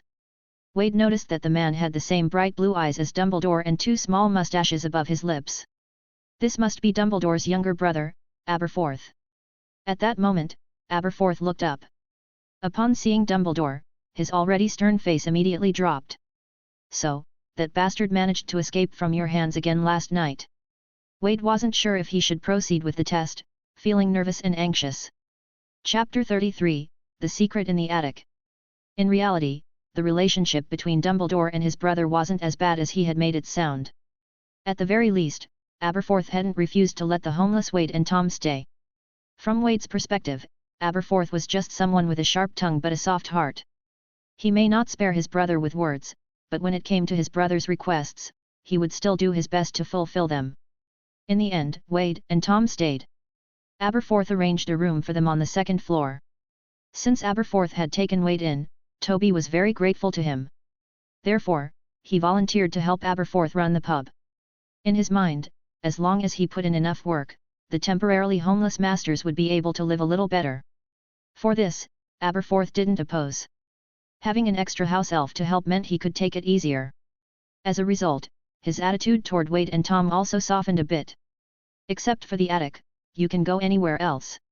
If you want a drink, you can go down to the cellar and help yourselves.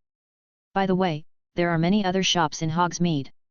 If you want to buy something, feel free to go out and have a look. Aberforth said this and turned to leave the room, taking the willing Toby with him. After Aberforth left, Wade turned and lay down on his bed. He hadn't had much rest since last night, and now he was feeling a bit tired. On the other side, Tom sat on another bed, pulled out a spellbook, and began reading it with full concentration. For him, the only way to grow stronger was to keep learning non-stop, so he could escape from Wade, that damn snarky bastard. Tom, what do you think is in the attic? Why doesn't Mr. Aberforth want us to go up there? This is someone else's home, they have their own privacy. What's so strange about that? Okay, sigh, I'm so bored. Tom, how about we go out and take a walk? No, you go by yourself. Tom immediately refused. Last night, he was studying magic but was interrupted by the pureblood party. Now, he had to make up for the lost progress. Wade pulled the blanket over himself and covered up properly. Learning needs balance. At the very least, we need to rest well. Otherwise, it'll be all effort for nothing. Let's just take a nap. I don't care about effort for nothing. As long as I make progress, that's fine. You go sleep if you want to, just don't bother me, Tom said coldly. What's wrong with being a little tired? I don't mind. After a while, Wade sat up from his bed. I fucking mind. I'm sleeping, and you're studying. Tom, how could you do something so disruptive to our harmony? You're making me feel guilty. I don't need you to worry. I can't sleep, so what's wrong with studying? Also, your snoring is bothering me. Wade narrowed his eyes. You said, you can't sleep? That won't do. What are you going to do? Tom immediately felt something was wrong and looked at Wade with caution. Nothing, I just want to help you. Insomnia isn't good. Here, say hi to my sleepy charm. Whoosh. Wade. You're such an asshole. Tom didn't finish cursing before he fell asleep, sleeping soundly. Ahem, no need to thank me, Tom. Wade clapped his hands, and the blanket on Tom's bed automatically covered him. Since they were in the same room, if Tom couldn't sleep, how could Wade fall asleep? After checking Tom's sleep quality, Wade happily lay back down and pulled his blanket over himself. This night had really exhausted him. Unlike Tom, who slept for as long as the Pure Blood Party kept him up fighting, Wade had been busy dealing with them, so now Tom was still energetic while Wade was completely worn out. Wade slowly closed his eyes, drowsily on the verge of falling asleep. Suddenly, a muffled sound came from upstairs. Thud. Wade didn't pay much attention and continued to rest with his eyes closed. Just as he was about to fall asleep again. Thud. The muffled sound came again. After this sound repeated several times, Wade finally couldn't sleep anymore. Although the sound wasn't very loud, strangely, it seemed to wake Wade up every time. Wade stared at the ceiling in confusion. This time, he didn't try to sleep but quietly waited for the next sound to come. He didn't have to wait long, about a minute later, the sound appeared again. It sounded like a wooden stick tapping on a thick carpet. Thud. Wade sat up in bed. Finally, he started to figure something out. This sound actually contained a faint magical power. Moreover, it seemed that this magic had the ability to trigger the magic within other wizards, which was why he kept being woken up by this sound. Wade had seen many magical objects with magic imbued in them at Diagon Alley. But a sound with magical power. Apart from spells spoken by wizards, he had never heard of anything else like it. If this sound could contain magic, could the object producing the sound use magic just by making this tapping noise? That was an interesting thought. If he could figure out the principle behind it, maybe he could create a device that could automatically cast magic without a wizard needing to speak a spell. At that moment, the sound rang out again. This time, Wade heard it more clearly, and he keenly noticed that the magical power contained in this sound was much stronger than before. Wade looked again at the ceiling. The upper floor, wasn't that the attic that Aberforth had forbidden them from going into? What could be up there? Wade's curiosity was piqued. According to reason, since Aberforth had said not to go to the attic, Wade should have respected that and not gone up there, nor should he have asked about it. However, this sound was too unusual, it seemed capable of waking wizards from their sleep. Tom didn't wake up because he had been hit by a sleep charm. If he had been sleeping normally, he too would have been awakened by this sound. So, Wade decided to directly ask Aberforth about it. He was being disturbed by this sound, so asking about it was completely reasonable. What if Aberforth was willing to tell him? Even if he didn't, it would be better than quietly sneaking up to spy on someone else's secret. Wade listened for a while longer, and after realizing that the magical power of the sound was getting stronger, he stood up, put on his coat, and opened the door. The Hogs Head Inn, like the Three Broomsticks, also had rooms for accommodation. However, its scale was smaller than the Three Broomsticks, with only 2 floors. It had fewer rooms, and most of them were concentrated on the first floor. Wade and Tom occupied one of them, and the other rooms were empty today. So, after Wade walked out of his room, he saw a narrow corridor. One side of the corridor was the wall, and the other side had the doors to the guest rooms. At each end of the corridor were stairs, one leading down and the other leading to the attic. Wade closed the door, glanced at the stairs leading up, and then was about to turn and walk toward the stairs going down. Just as he turned, he suddenly felt a chill behind him. Could it be a ghost? Wade wondered to himself as he turned back around. Wow! When he clearly saw what was in front of him, Wade couldn't help but widen his eyes. At the top of the stairs leading up, strange black mist was flowing down like water. And the mist was gradually gathering together, slowly filling the entire enclosed corridor. Chapter 34, Aurelius Dumbledore. Watching the black mist gradually filling the corridor in front of him, Wade slowly backed away. When facing a beast, the worst thing to do is to turn your back and run. Wade was worried that if he turned around and ran, the black mist would suddenly rush towards him. After all, a mindless, crazed entity, isn't that just like a beast? Yes, when he saw the strange black mist and sensed the powerful magic within, Wade had already guessed its true identity. The obscurial Credence Barebone, or rather, he should be called Aurelius Dumbledore, Aberforth's biological son. Wade only knew that around 1930, after the Kylan election event ended, Aberforth had taken him back home. As for his fate, Wade wasn't sure. However, it had been 7 or 8 years now, and based on the short lifespan of the Silent Ones, even if Aurelius had extraordinary talent, his situation was undoubtedly very grim. After all, this period of time had been long enough that even Nagini had gradually fallen into obscurity and disappeared from people's sight. For Aurelius, an obscurial, to still be alive was nothing short of a miracle. As Wade was contemplating whether to break through the floor and jump down to escape or to slowly retreat down the stairs, suddenly, he heard Aberforth's voice from behind. "Don't move, don't panic." Upon hearing this, Wade immediately stopped in his tracks. Then, Aberforth's figure appeared behind Wade. He carefully approached the black mist. "Calm down. Aurelius, calm down, you can do it. I believe in you, right?" With Aberforth's gentle persuasion, the black mist began to tremble. Gradually, the black mist that had filled the entire corridor slowly began to shrink, finally gathering in the corner of the corridor, turning into a pale young man. His body trembled uncontrollably. I can't hold on much longer. Please, kill me. I won't last much longer anyway. Rather than staying here not knowing when I'll lose control and hurt someone, it's better to just send me out of this world now." Nonsense.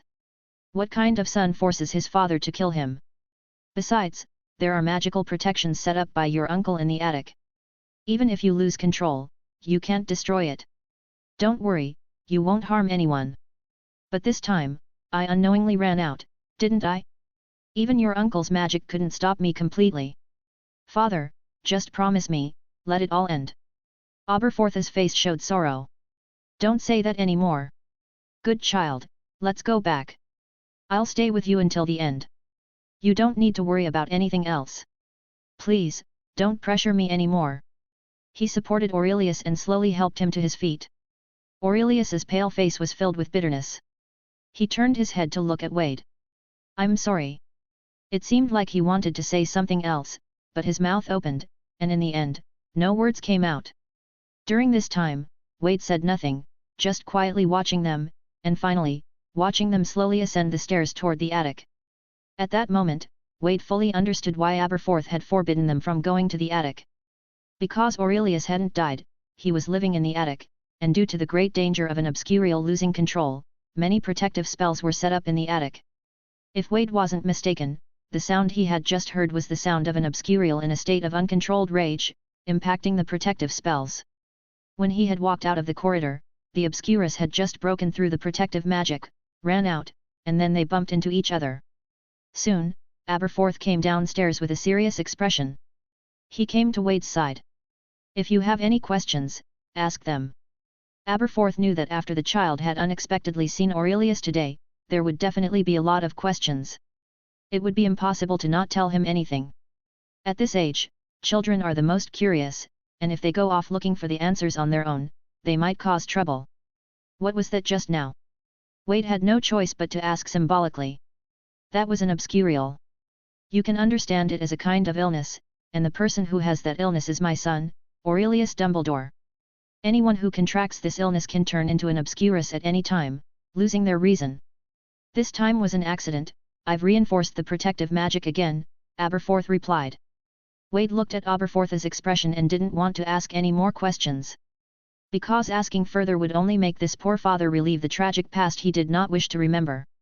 Besides, he had already guessed most of the cause and effect, and there was no need to ask more. I don't have any other questions. Aberforth looked at Wade in surprise. If it were him, facing something like this, he would definitely have a lot of questions. But Wade only asked one and then stopped. However, Aberforth quickly understood Wade's thoughts. "All right, if you have any questions, come find me," Aberforth said, giving Wade a deep look before turning and walking down the stairs. "This really is a very gentle child," Aberforth thought to himself. When Tom woke up, it was already 3 o'clock in the afternoon. As soon as he opened his eyes, he saw Wade practicing transfiguration, turning a matchstick into various shapes. "Bastard! You told me to sleep, but you're secretly working hard? How shameless!" Wade looked up and saw Tom glaring at him with a face full of anger. "How did you sleep?" "You look much better," Wade said. "How I slept? Aren't you the one who knows best?" Tom glared at Wade angrily. All right, I know you don't want to see me, Tom," Wade waved his hand, "it doesn't matter, I was just thinking about how to leave anyway." Tom frowned. "What do you mean?" Wade took out a key and waved it in front of Tom. "As someone who has 5,000 or 6,000 galleons stored in Gringotts, there's really no need for me to rely on others. Why not just buy my own house? If that doesn't work, I can always find a place and build one myself. I have Toby to take care of my daily needs, so why do I need a guardian?" With a large sum of galleons and valuable gold bars, Wade certainly had the necessary conditions to live on his own. The key thing was, living alone would allow him to conduct many of the experiments he had been considering but never had the means to carry out before. These experiments could not be done with a guardian watching over him. Tom shook his head. "Dumbledore won't agree to that. If he doesn't agree, you won't be able to do it. Don't bother thinking about it. You should know, he's not as friendly as he seems." "You make a good point, but I'll figure something out." Wade frowned as he thought. "Also, don't forget, those thousands of galleons and gold bars, and my half of them," Tom emphasized. At the beginning, the work was done by 2 people, and the trouble was also caused by 2 people. The money earned, however it was earned, Tom deserved half. "Oh, of course, your share won't be left out." Wade put the Gringotts key back into his pocket. After a long silence, Tom suddenly asked, "If you can figure out a way to move out, can you take me with you?" "What?" Wade looked at Tom in shock. "Didn't you say you didn't want to stay with me?" "Tom, don't get any ideas. I'm not interested in men." "Bastard! What dirty thoughts are in your head?" Tom's face darkened. "What I meant was, we move out together, get away from the so-called guardians, and then go our separate ways." Chapter 35, Wade, no way. "Tom, do you really believe it?" Although Tom didn't want to stay with Wade, he also didn't want some so-called guardian constantly watching over him. In fact, Tom, like Wade, was the same type of person. In the future, there would certainly be many little secrets he didn't want others to know. The reason he wanted to be alone was actually the same as Wade's. Wade finally agreed to Tom's suggestion, planning to team up with him and escape from Dumbledore's watchful eye. Once they were free, they would go their separate ways. For this, Wade had no objections. Even if he wanted to earn merit points from Tom, there was no need to be together all the time. After all, they would both be in the same school and maybe even the same house, so the opportunities to earn merit points from him wouldn't be any less. Moreover, just like Tom, Wade also had many secrets that no one could know. So, living alone was the best option. After making their plan, the 2 of them went back to doing their own things. After half an hour of working without interrupting each other, Tom suddenly asked, "Why didn't you accept Grindelwald's offer?"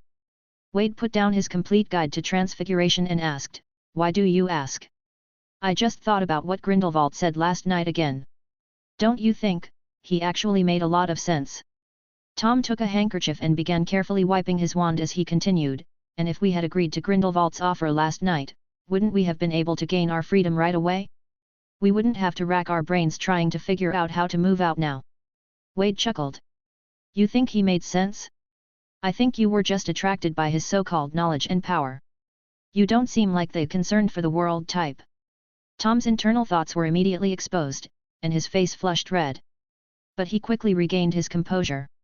Putting aside his promises to us, the things he said were indeed very reasonable. "Look, we have great power. Those muggles are weak and insignificant in front of us.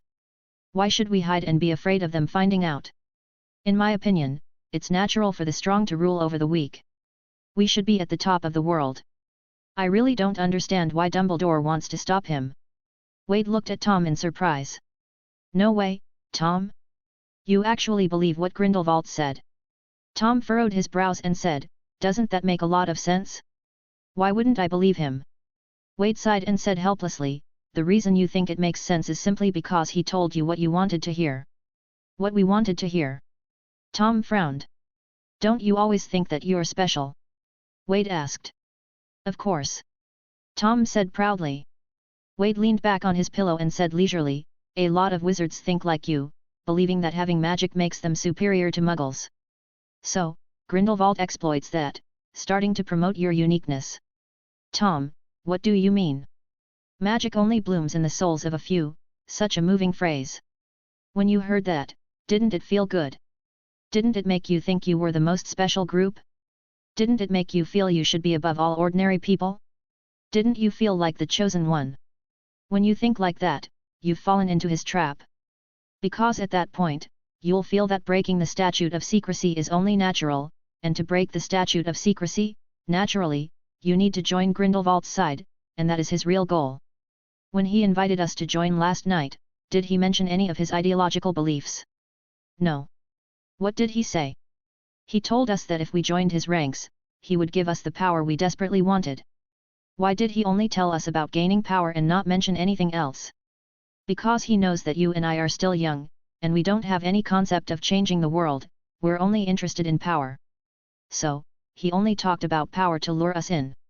In other words, all the views and ideologies that come out of Grindelwald's mouth are not realistic, he's just saying what people want to hear and what others want to believe.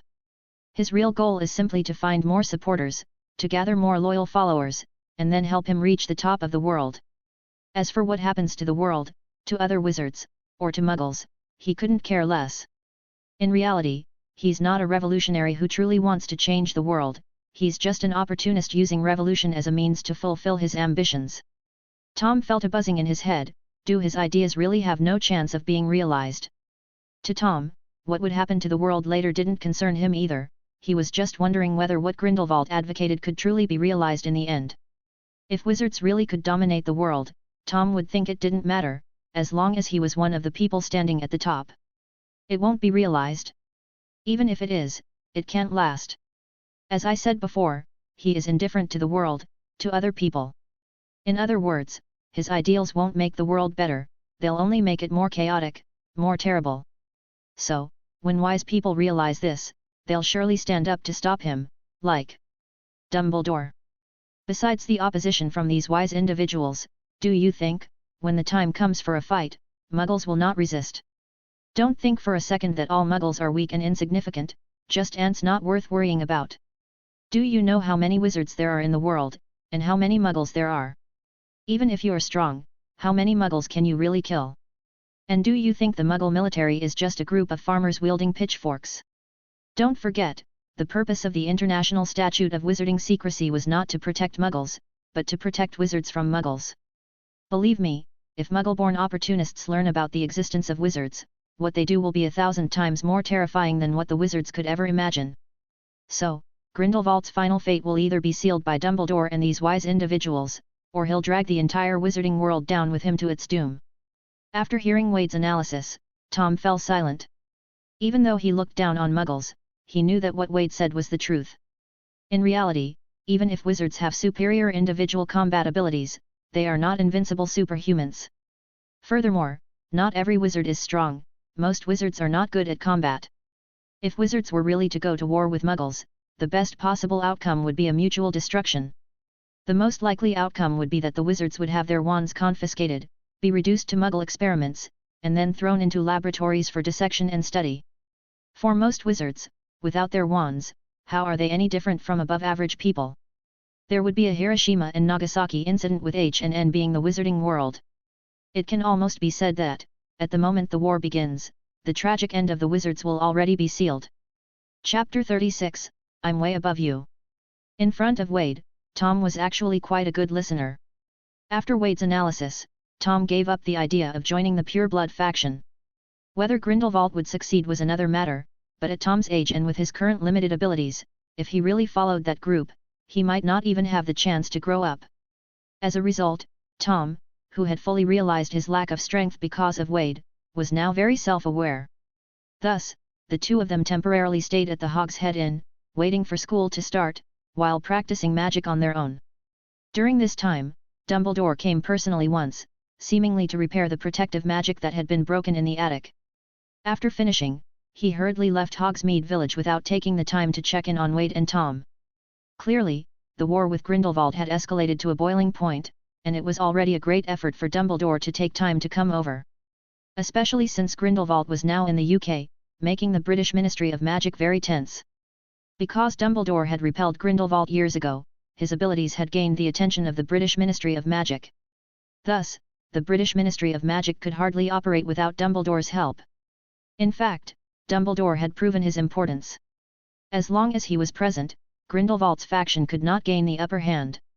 As a result, Dumbledore's reputation in the wizarding world grew higher and higher. To understand the development of the situation, Wade and Tom both subscribed to a copy of the Daily Prophet. According to the reports from the Daily Prophet, Grindelwald's group and the Aurors led by Dumbledore had experienced 7 or 8 battles, big and small, in the UK within just 2 weeks. Both sides suffered significant losses, but what was strange was that, although many were injured, very few had died. It was as if both sides didn't go all out during the battles. Finally, after 2 weeks, Grindelwald, who couldn't gain any advantage against Dumbledore, led his followers out of the UK and disappeared without a trace. People speculated that he had returned to Austria, to Nurmengard, to regroup. Although no decisive victory had been achieved, Grindelwald's departure still allowed the wizards of the British wizarding world to breathe a huge sigh of relief. Stupefy. Thud. Too slow, intentions too obvious. Your spell hasn't even been cast, and I already predicted where it's going. How do you expect to hit me? Come on, keep going. In the woods near Hogsmeade Village, Tom finally gathered the courage to launch his first official challenge against Wade. After more than 2 weeks of hard practice, Tom felt it was time to get revenge on Wade. In his mind, after all the hard work, his abilities had surely caught up with lazy, relaxed Wade. So, new and old grievances would be settled today. Unfortunately, things didn't seem to be going in the direction Tom had hoped. Despite practicing diligently every day, Tom couldn't lay a finger on the lazy, casually strolling Wade, who spent more time wandering than studying. To be precise, his spells couldn't even touch the corner of Wade's robes. Throughout it all, Wade didn't even take his wand hand out from behind his back. In other words, Wade didn't even bother to defend himself, while Tom couldn't do anything to him. And on top of that, Wade dodged the spells while casually pointing out flaws in Tom's movements. Tom's frustration grew stronger the more he attacked. Your steps are too slow. If I attacked now, you'd never make it to cover in time. Wade's constant commentary nearly shattered Tom's resolve. Why don't you fight back? Stop nagging, it's so annoying. Tom's frustration and defeat transformed into an angry roar. Is that so? As Wade spoke, Tom suddenly found his wand flying out of his hand. By the time Tom realized what had happened, he was already tied up and hanging from a tree. At that moment, the expression on Tom's face was priceless, filled with anger, confusion, and shock. He hadn't even seen what happened, and he had already been defeated. How did you do that? Looking at Wade slowly walking toward him, Tom couldn't help but ask. I already told you, the speed of casting spells needs to be quick. If you mumble through your incantations, your attacks don't pose any threat. Wade stood beneath the tree, tilting his head and looking up at Tom, who was pitifully dangling from the tree. You've already learned the silent casting? That's why your attacks were so fast. Tom stared at him in shock. Your surprise is a bit baffling, Tom. The silent casting isn't the main point. On the first day we met, when I knocked you down, did I even utter an incantation? Tom was momentarily stunned by Wade's question. Before Tom could respond, Wade continued, when you knocked out those 2 traffickers in the alley, did you say any incantations? No, right? But you still knocked them down. What you did that day was use the stupefy spell silently without even knowing about it. Why, before you learned spells, were your attacks so quick and decisive, but after learning spells, your attacks became so slow and sluggish? I really don't want to say this, but... Tom, you've been working so hard lately, but not only have you not improved, you've actually regressed a lot." These words were like a thunderclap for Tom. Before learning magic, the stupefy spell came easily, but now that he had learned it, he couldn't even cast the stupefy spell silently anymore. Was this not regression? Why is this happening? Tom couldn't help but continue asking the person he had once hated most. Wade shook his head. Because before you learned spells, you didn't overthink your attacks, your intent was pure, you only focused on bringing the opponent down. That aligned perfectly with the essence of magic, and it met the conditions for casting the stupefy spell. But once you started learning spells, you began to overthink things.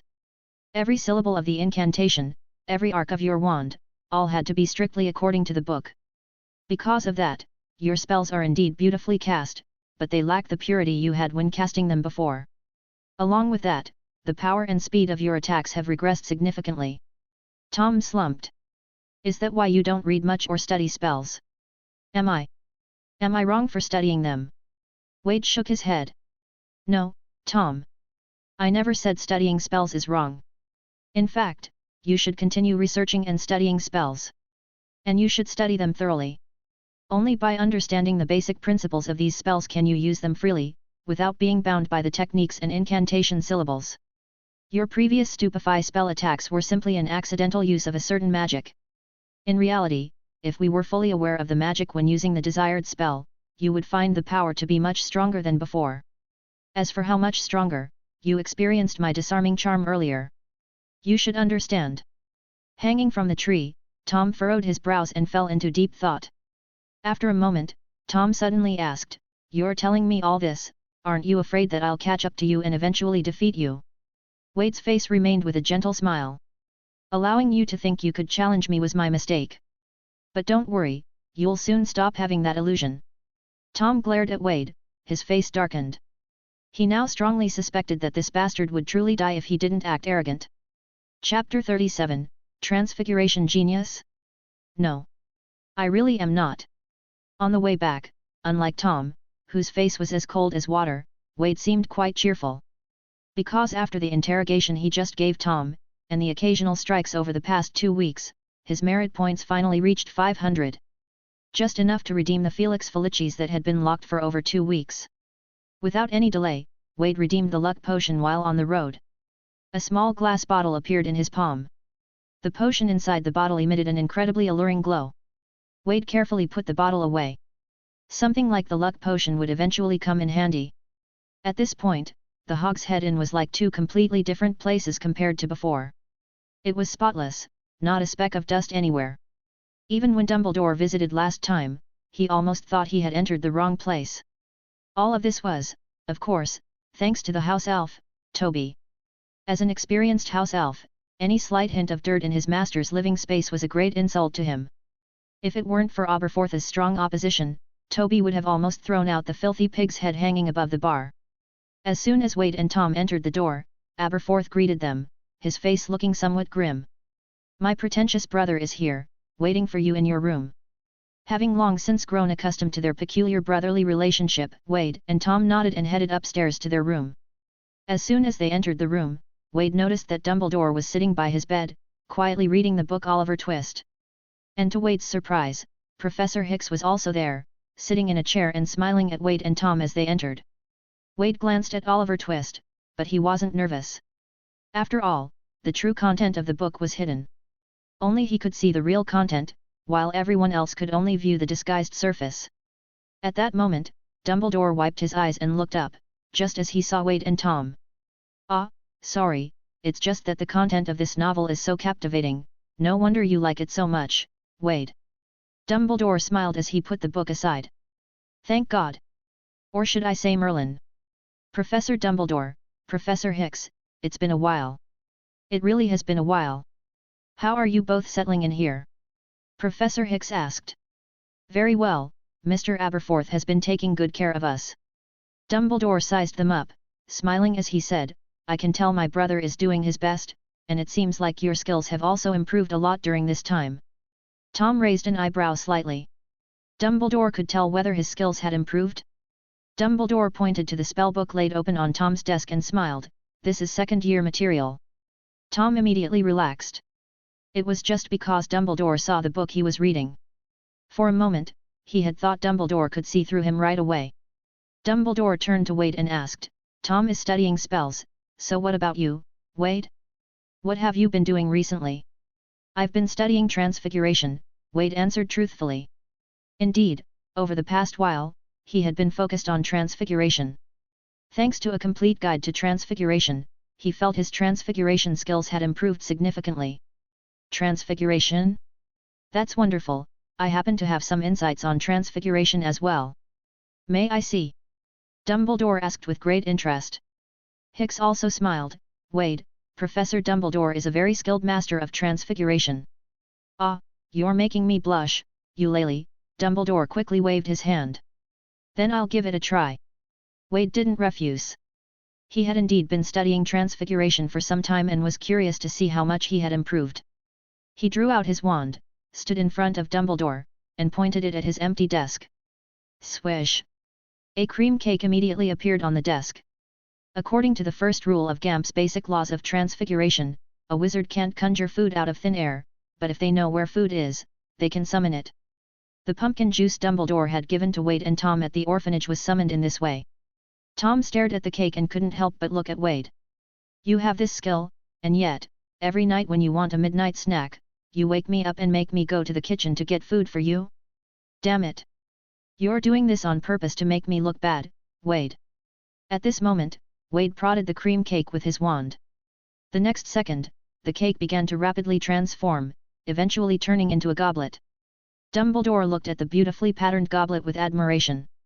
To have a goblet created so intricately by transfiguration was something that would typically be expected of a fifth-year student. And for Wade, at his age, to be able to use transfiguration so skillfully. Dumbledore realized that he might have underestimated Wade's talent, especially his talent for transfiguration. Just as Dumbledore was about to speak, Wade waved his wand again, and the goblet rapidly transformed once more. From an exquisitely crafted golden goblet, it changed into a very cute little kitten. Dumbledore paused for a moment, unable to resist reaching out and picking up the little cat. The soft, fluffy texture, the warm body temperature. The kitten extended its tongue and gently licked Dumbledore's hand. When Dumbledore looked up again to meet Wade's gaze, his eyes were filled with shock. At Hogwarts, students capable of doing such transformations weren't completely unheard of. But those were at least excellent students from the 5th or 6th year, and all were members of the Transfiguration Club. And now, Wade hasn't even started school yet, and yet, with just basic self-study from books, he's already reached this level. How could this not shock him? This kind of talent is even far greater than Dumbledore's own when he was young. In fact, while Wade's talent wasn't bad, it wasn't as high as Dumbledore thought it to be. In just 2 weeks, Wade had managed to advance his transfiguration skills to this level, not only due to his adult wizard's magical strength but also because of the book Complete Guide to Transfiguration that he had been using. This book contains the insights and experiences of all the transfiguration masters throughout history. Any difficulties Wade encountered while practicing transfiguration could be found in this book. It's almost like having hundreds of highly skilled transfiguration masters teaching Wade, with even Dumbledore himself unknowingly being one of them. Plus, Wade has strong memory skills to assist with his learning. So it's no surprise that he's reached this level. Professor. This kid is a... At this moment, Professor Hicks also looked at Dumbledore in shock. She, too, knew how difficult it was to master transfiguration to this degree at such a young age. Dumbledore sighed and placed the little cat back on the table. Wade, you've given me another huge surprise. Your transfiguration skills are already far better than many adult wizards. And you've achieved this all through self-study. I would say it wouldn't be an exaggeration to call you a once-in-a-100 years transfiguration genius. Hey! Wade was a little confused. In fact, Wade really didn't know how advanced his transfiguration skills were. Because based on his memories from before he traveled, it seemed that by 3rd or 4th year, young wizards were already able to turn inanimate objects into living ones. So, he didn't think that turning a little cat into reality was all that impressive. After all, he was only trying to reveal a tiny bit of his talent in front of Dumbledore. But now, it seemed like he had overdone it. Ugh! This is troublesome. He hadn't planned on being labeled too much in Dumbledore's eyes. A transfiguration genius? I really am not one. Is it really that impressive? I thought a lot of people could do this. Wade stubbornly asked. Not at all, Wade. Many lower year students can eventually turn inanimate objects into living ones with diligent practice. But to be able to use transfiguration to turn a living creature into something so detailed and perfect at your age, among all the Hogwarts students I've seen, it seems you're the only one capable of it. At this moment, Tom, who was standing by, was dumbfounded. Could it be that what Wade said in the forest earlier wasn't completely him showing off? The gap between him and Wade, is it really this big? It turns out, my feeling that I could challenge him was really just an illusion. Chapter 38, I don't have ridiculous emotions. At this moment, Wade silently summarized his thoughts. His misjudgment of his own abilities was entirely because he still relied on the memories from before his transmigration to understand the wizarding world. In comparison, his understanding was actually quite shallow. He had previously thought that this superficial knowledge was enough, but that had been overly blind confidence. This issue could be big or small, but for now, he had simply misjudged his own abilities. If one day, he misjudged the abilities of his enemies, that could be troublesome. In conclusion, the only thing he could say was that he hadn't read enough books. And where, in the British wizarding world, or even the entire European wizarding world, was the largest library of magical books? From Wade's current limited knowledge, the library with the most books in the wizarding world was at Hogwarts. Therefore, Wade was now filled with anticipation for the start of school. Just as Wade was filled with anticipation for his school year, Dumbledore was equally filled with anticipation for Wade's enrollment. In his opinion, Wade, who had reached this level through self-study, was like an uncut gem of the highest quality. For Dumbledore, as a professor, how could he not be delighted to see such talent? I once taught a student who was exceptionally talented in transfiguration. Now, she is the transfiguration professor at Hogwarts, Dumbledore smiled and said. I believe she will surely like you very much. Wade was surprised and asked, I thought you were our transfiguration professor. I was, Dumbledore replied. But when she joined Hogwarts, I switched to teaching defense against the dark arts. Such an excellent professor? What's her name? Wade asked curiously. Minerva McGonagall. Wade looked at Dumbledore in surprise. According to his memory, Professor McGonagall should only be a few years older than him and Tom and should be a student. It was impossible for her to already be a professor at Hogwarts. However, if we consider the worldview of fantastic beasts and where to find them, McGonagall had indeed already become a professor. Fuck. Don't tell me this isn't the exact copy of the HP world. It was only now that Wade fully realized that the world he was in was slightly different from what he had originally imagined. What's wrong? Have you heard of her before? Dumbledore asked, a little puzzled. Wade's reaction just now was indeed a bit exaggerated. I saw her name in a magazine about transfiguration while roaming the Diagon Alley that day. Wade explained. Dumbledore smiled happily, that great memory of yours. It must have been in transfiguration today, right? Trust me, that's not surprising at all. But I believe that with your ability, it won't be long before you publish your own transfiguration paper in that magazine. You're making me blush. Wade said with a straight face. So, to make that day come sooner. Professor, could you help me find some books to read? Pfft. Cough. Cough. Tom, who was drinking water, immediately spat it out. Just directly asking the professor for books? Why didn't I think of that? Not only can I get a book list recommended by the professor, but I'll also save a lot of money on buying books. I have to admit, you're really a genius. Wade shot a glare at the out-of-line Tom. Ahem, the water was too hot, sorry. Tom quickly tried to save face. When it comes to books on transfiguration, I do have quite a few I can recommend, Dumbledore said, looking even more pleased as he spoke about books. When I get back, I can send you some. Actually, I also want to explore some of my other talents. So. Haha, of course, I also have plenty of books on other subjects. I can prepare a book list for you, Dumbledore said with a touch of pride.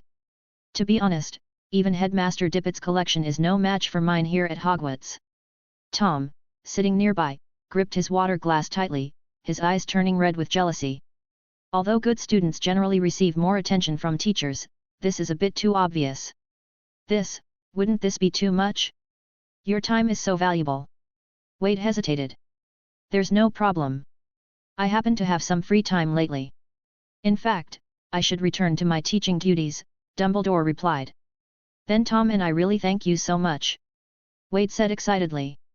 Tom, who was listening nearby, was momentarily stunned. What did Wade mean by Tom and I?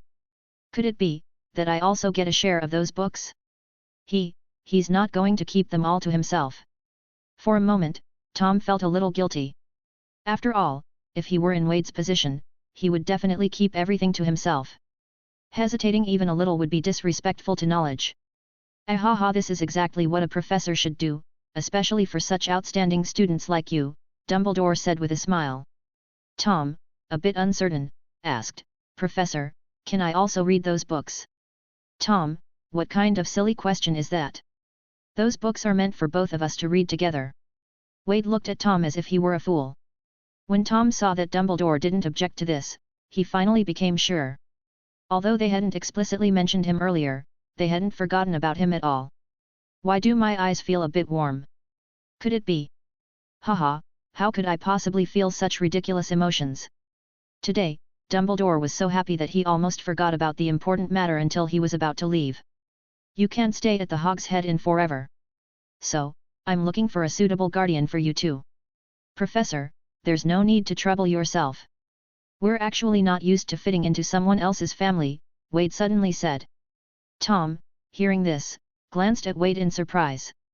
He hadn't expected Wade to be so bold. Didn't we agree to discuss this carefully?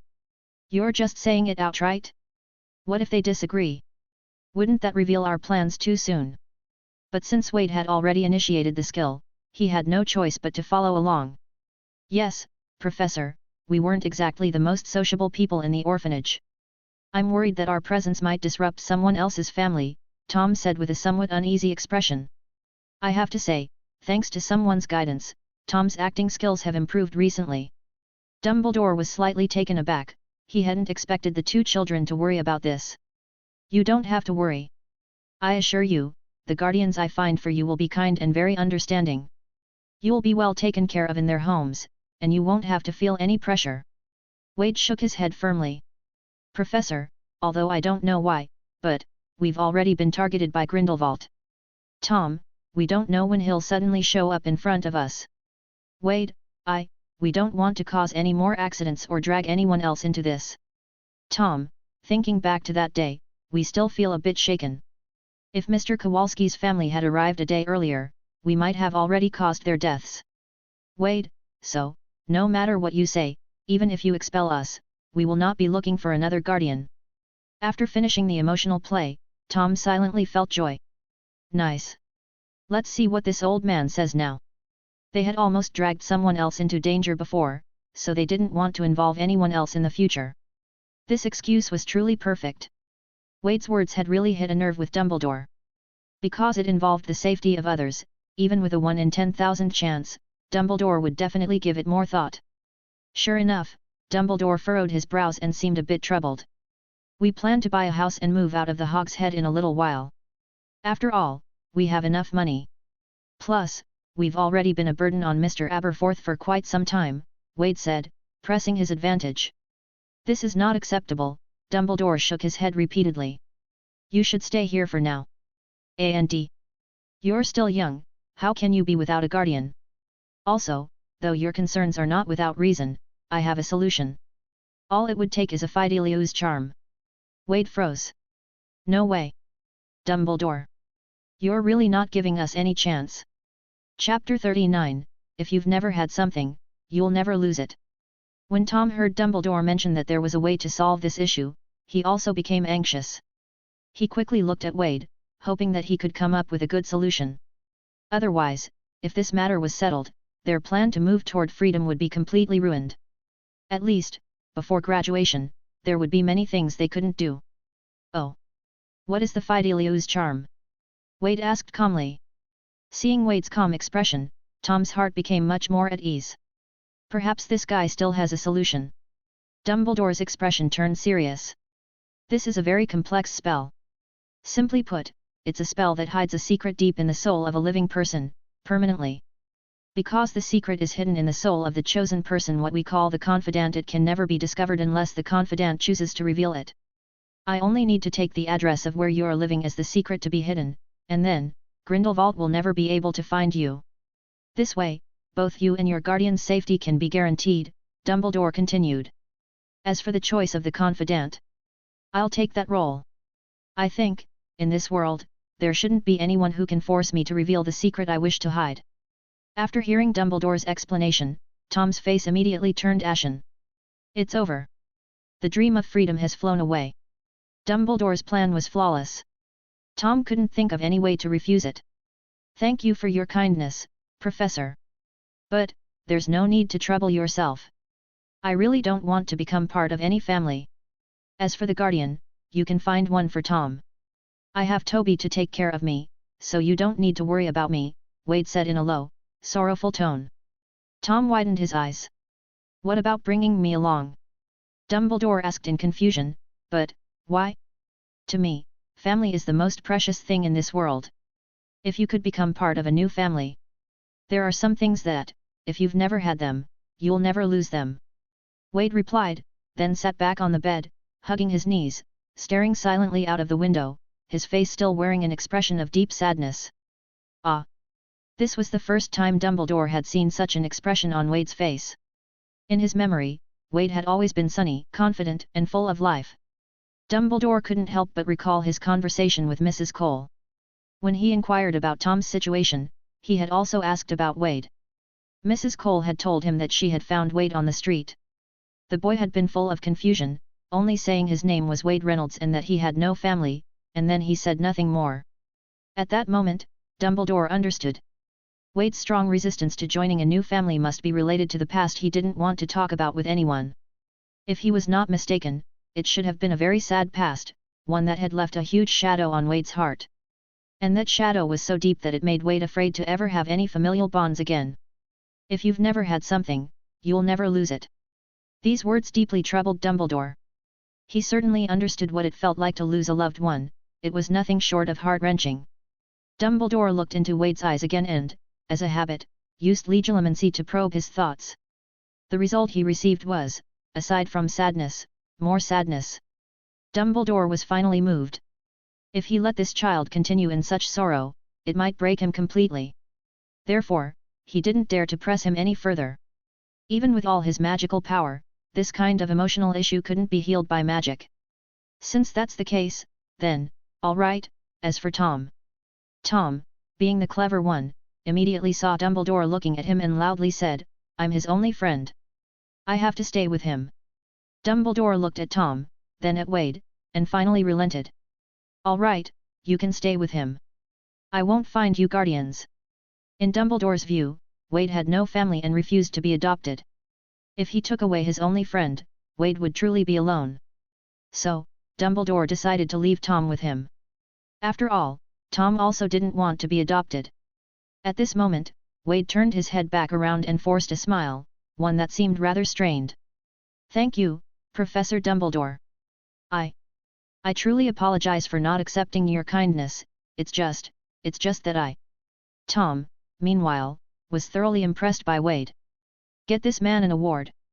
He hadn't expected that, in such an unfavorable situation, Wade could still play the emotional card, land a blow on Dumbledore, and then turn the situation around. Dumbledore sighed. He had no idea what Wade had been through in the past. And unless Wade chose to share, he couldn't ask more. After all, just reminding Wade of past events made him react like this. To make him speak about it, that would truly be too cruel. I can promise not to find you a guardian, but the Fidelius charm must be cast, and I must be the one to find your place to live. Although this outcome wasn't entirely satisfactory to Wade, getting to this point was still a win. At worst, he could find another secret base to conduct his experiments. However, for Tom, this outcome was entirely acceptable. Although he still hadn't managed to directly escape from Wade, at least he didn't need to find a guardian anymore. He couldn't stand Mrs. Cole's supervision, let alone anyone else's. Once Dumbledore and Professor Hicks left, Wade's sad expression vanished in an instant. Tom, seeing this, wasn't the least bit surprised. As expected, it was all an act. No wonder. This guy is really something. At this moment, Tom was truly starting to admire Wade more and more. With just a few words, he managed to deal with the difficult Dumbledore. Wade rubbed his face. Luckily, he had learned the Occlumency earlier, or else he would have almost been exposed just now. He hadn't expected that, in that kind of situation, Dumbledore would actually use legilimency to probe his emotions. But thankfully, with the Occlumency, he was able to conceal his emotions very well. At least, Dumbledore, who had roughly tried to read Wade's emotions with legilimency, absolutely couldn't see through him. In fact, Wade hadn't told a single lie just now. He hadn't volunteered that his past was tragic, everything was just Dumbledore's own assumptions. What Wade had done was simply use his acting skills and words to cleverly leave a gap. Wade. Your acting skills are too good. Now we don't have to live under others. Tom said smugly, thinking Dumbledore was fooled by two children. Yeah, thanks. All right, don't get too smug, or it'll be bad if we get caught. Got it. Chapter 40, The Unowned Wizard Tower. The bright moonlight spilled through the window, casting a soft glow on Tom's face. Poke. Poke. Wade poked his face with his hand, but Tom showed no reaction. Toby followed Master Wade's instructions and added a drop of sleeping draught to Master Tom's supper. He won't wake up until dawn, Toby's high-pitched voice came from behind. The Living Hell potion is an extremely potent sleeping potion, also known as the Draught of Living Death. Just a single drop can put a wizard into an unshakable slumber. Wade flipped open Tom's eyelid and checked his pupil. After confirming that Tom had fallen into a deep sleep, he nodded in satisfaction. Good, just the effect I wanted. Now, we can talk about some secrets that only the two of us know. Toby nervously swallowed a mouthful of saliva. What does Master Wade wish to ask Toby? Toby, could you tell me about the family you served before? Wade asked. Toby paused slightly when he heard the question. Toby. Toby's previous master's family was the Somnolent family. The last heir of the Somnolent family, Master Sophique, who was Toby's former master, died recently in a duel. Wade furrowed his brow. Somnolent, a very unfamiliar surname. He had never heard of this family before. Wade couldn't help but feel a bit disappointed. A family he had never heard of, and with its bloodline completely cut off, meant that this family likely had shallow roots. He had originally thought that since Toby's former master was a dark wizard, and the entire family was gone, perhaps he could investigate. He wondered if he could find some books or notes that Dumbledore wouldn't allow him to see. However, nothing is absolute. Generally speaking, a family with a house elf serving them should have a fairly strong foundation. Toby, did your former master leave anything behind? Wade quickly asked. Toby's former master had already seen the decline of the family while he was alive. They sold all the valuable things, and besides an old house, there is nothing else left. Toby said sadly. In fact, after losing his master, Toby should have stayed in the old house and quietly passed away. He would never have left to find a second master. But for some unknown reason, that day, he just wanted to go out for a long walk, and reminisce about the past and the good times with his master. Then, he became so absorbed in his memories that, without realizing it, he was hit by a carriage speeding through the night. After being hit, he fell into a sharp fence nearby, suffering several puncture wounds in the process. In the end, he struggled to crawl into an alley, preparing to face the end of his life. After all, his master had already passed away, and there was no meaning in him living on. However, when he opened his eyes again, he saw Wade. For some reason, the desire to have him as his master became incredibly strong. And after that, Wade became his current master. Wade's eyes lit up when he heard about the Somnolent family and the old house left behind. Who inherited your former master's old house? No one. Lord Sophique was the last of the Somnolent bloodline, and there were no distant relatives, Toby said with a sad sob. So, you're saying that the old house is now unclaimed?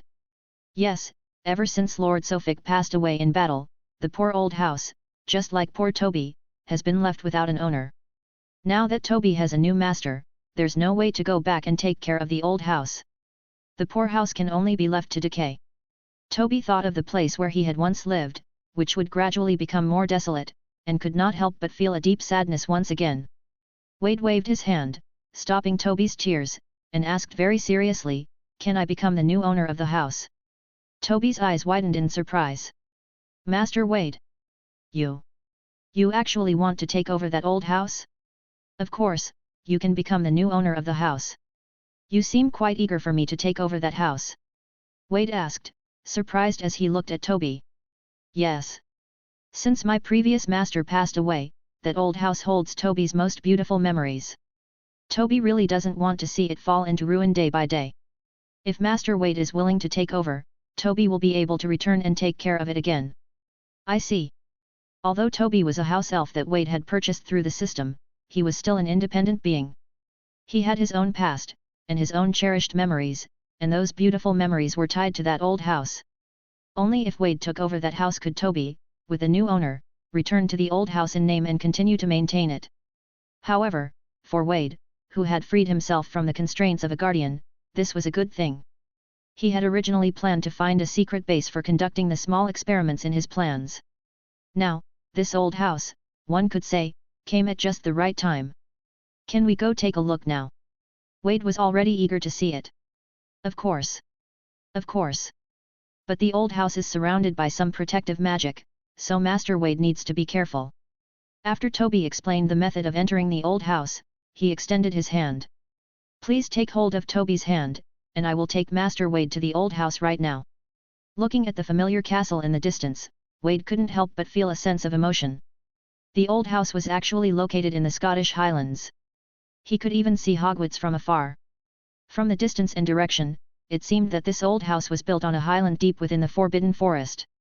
However, this highland was surrounded by various protective magic, so much so that from the outside, one would not be able to notice the highland, or that there was an old house built on it. Wade turned his head and examined the building in front of him, which was covered with green vines. In fact, the old house that Toby had mentioned should actually be called a tower. It was a tower that seemed to have 5 floors. Creak! Creak! At that moment, Toby, with a face full of excitement, opened the tower's large door. Master Wade, please come in. Most of the protective magic for the tower was on the outside. Inside the tower, however, there were hardly any protective spells. As soon as Wade stepped inside, he noticed that the space inside the tower was much larger than it appeared from the outside. It seemed that a spell like the undetectable extension charm had been used to expand the space. However, while the ground floor was spacious enough, it was completely empty. The only thing in the center of the room was a dirty long table, covered with a jumble of empty bottles. The shelves, which should have held various experimental materials, were completely empty, except for dust. From the marks on the ground, Wade could tell that a lot of unknown equipment had once been stored here. But now, all of it was gone. The ground floor is the laboratory, the first floor has the bedroom and dining area, the second and third floors are for the books, and the fourth floor is for stargazing. Since the family fell on hard times, after Lord Sophic inherited the mansion, he sold off anything valuable. Nothing of worth was left. At that time, Toby was too heartbroken to bother cleaning up the house, so that's why it looks so messy now. As soon as Toby entered, he began chattering on about the old house he spoke of. But Wade immediately caught a key point from what he said. Wait, you just said the second and third floors are for the books? Were those books sold too? Thanks for listening.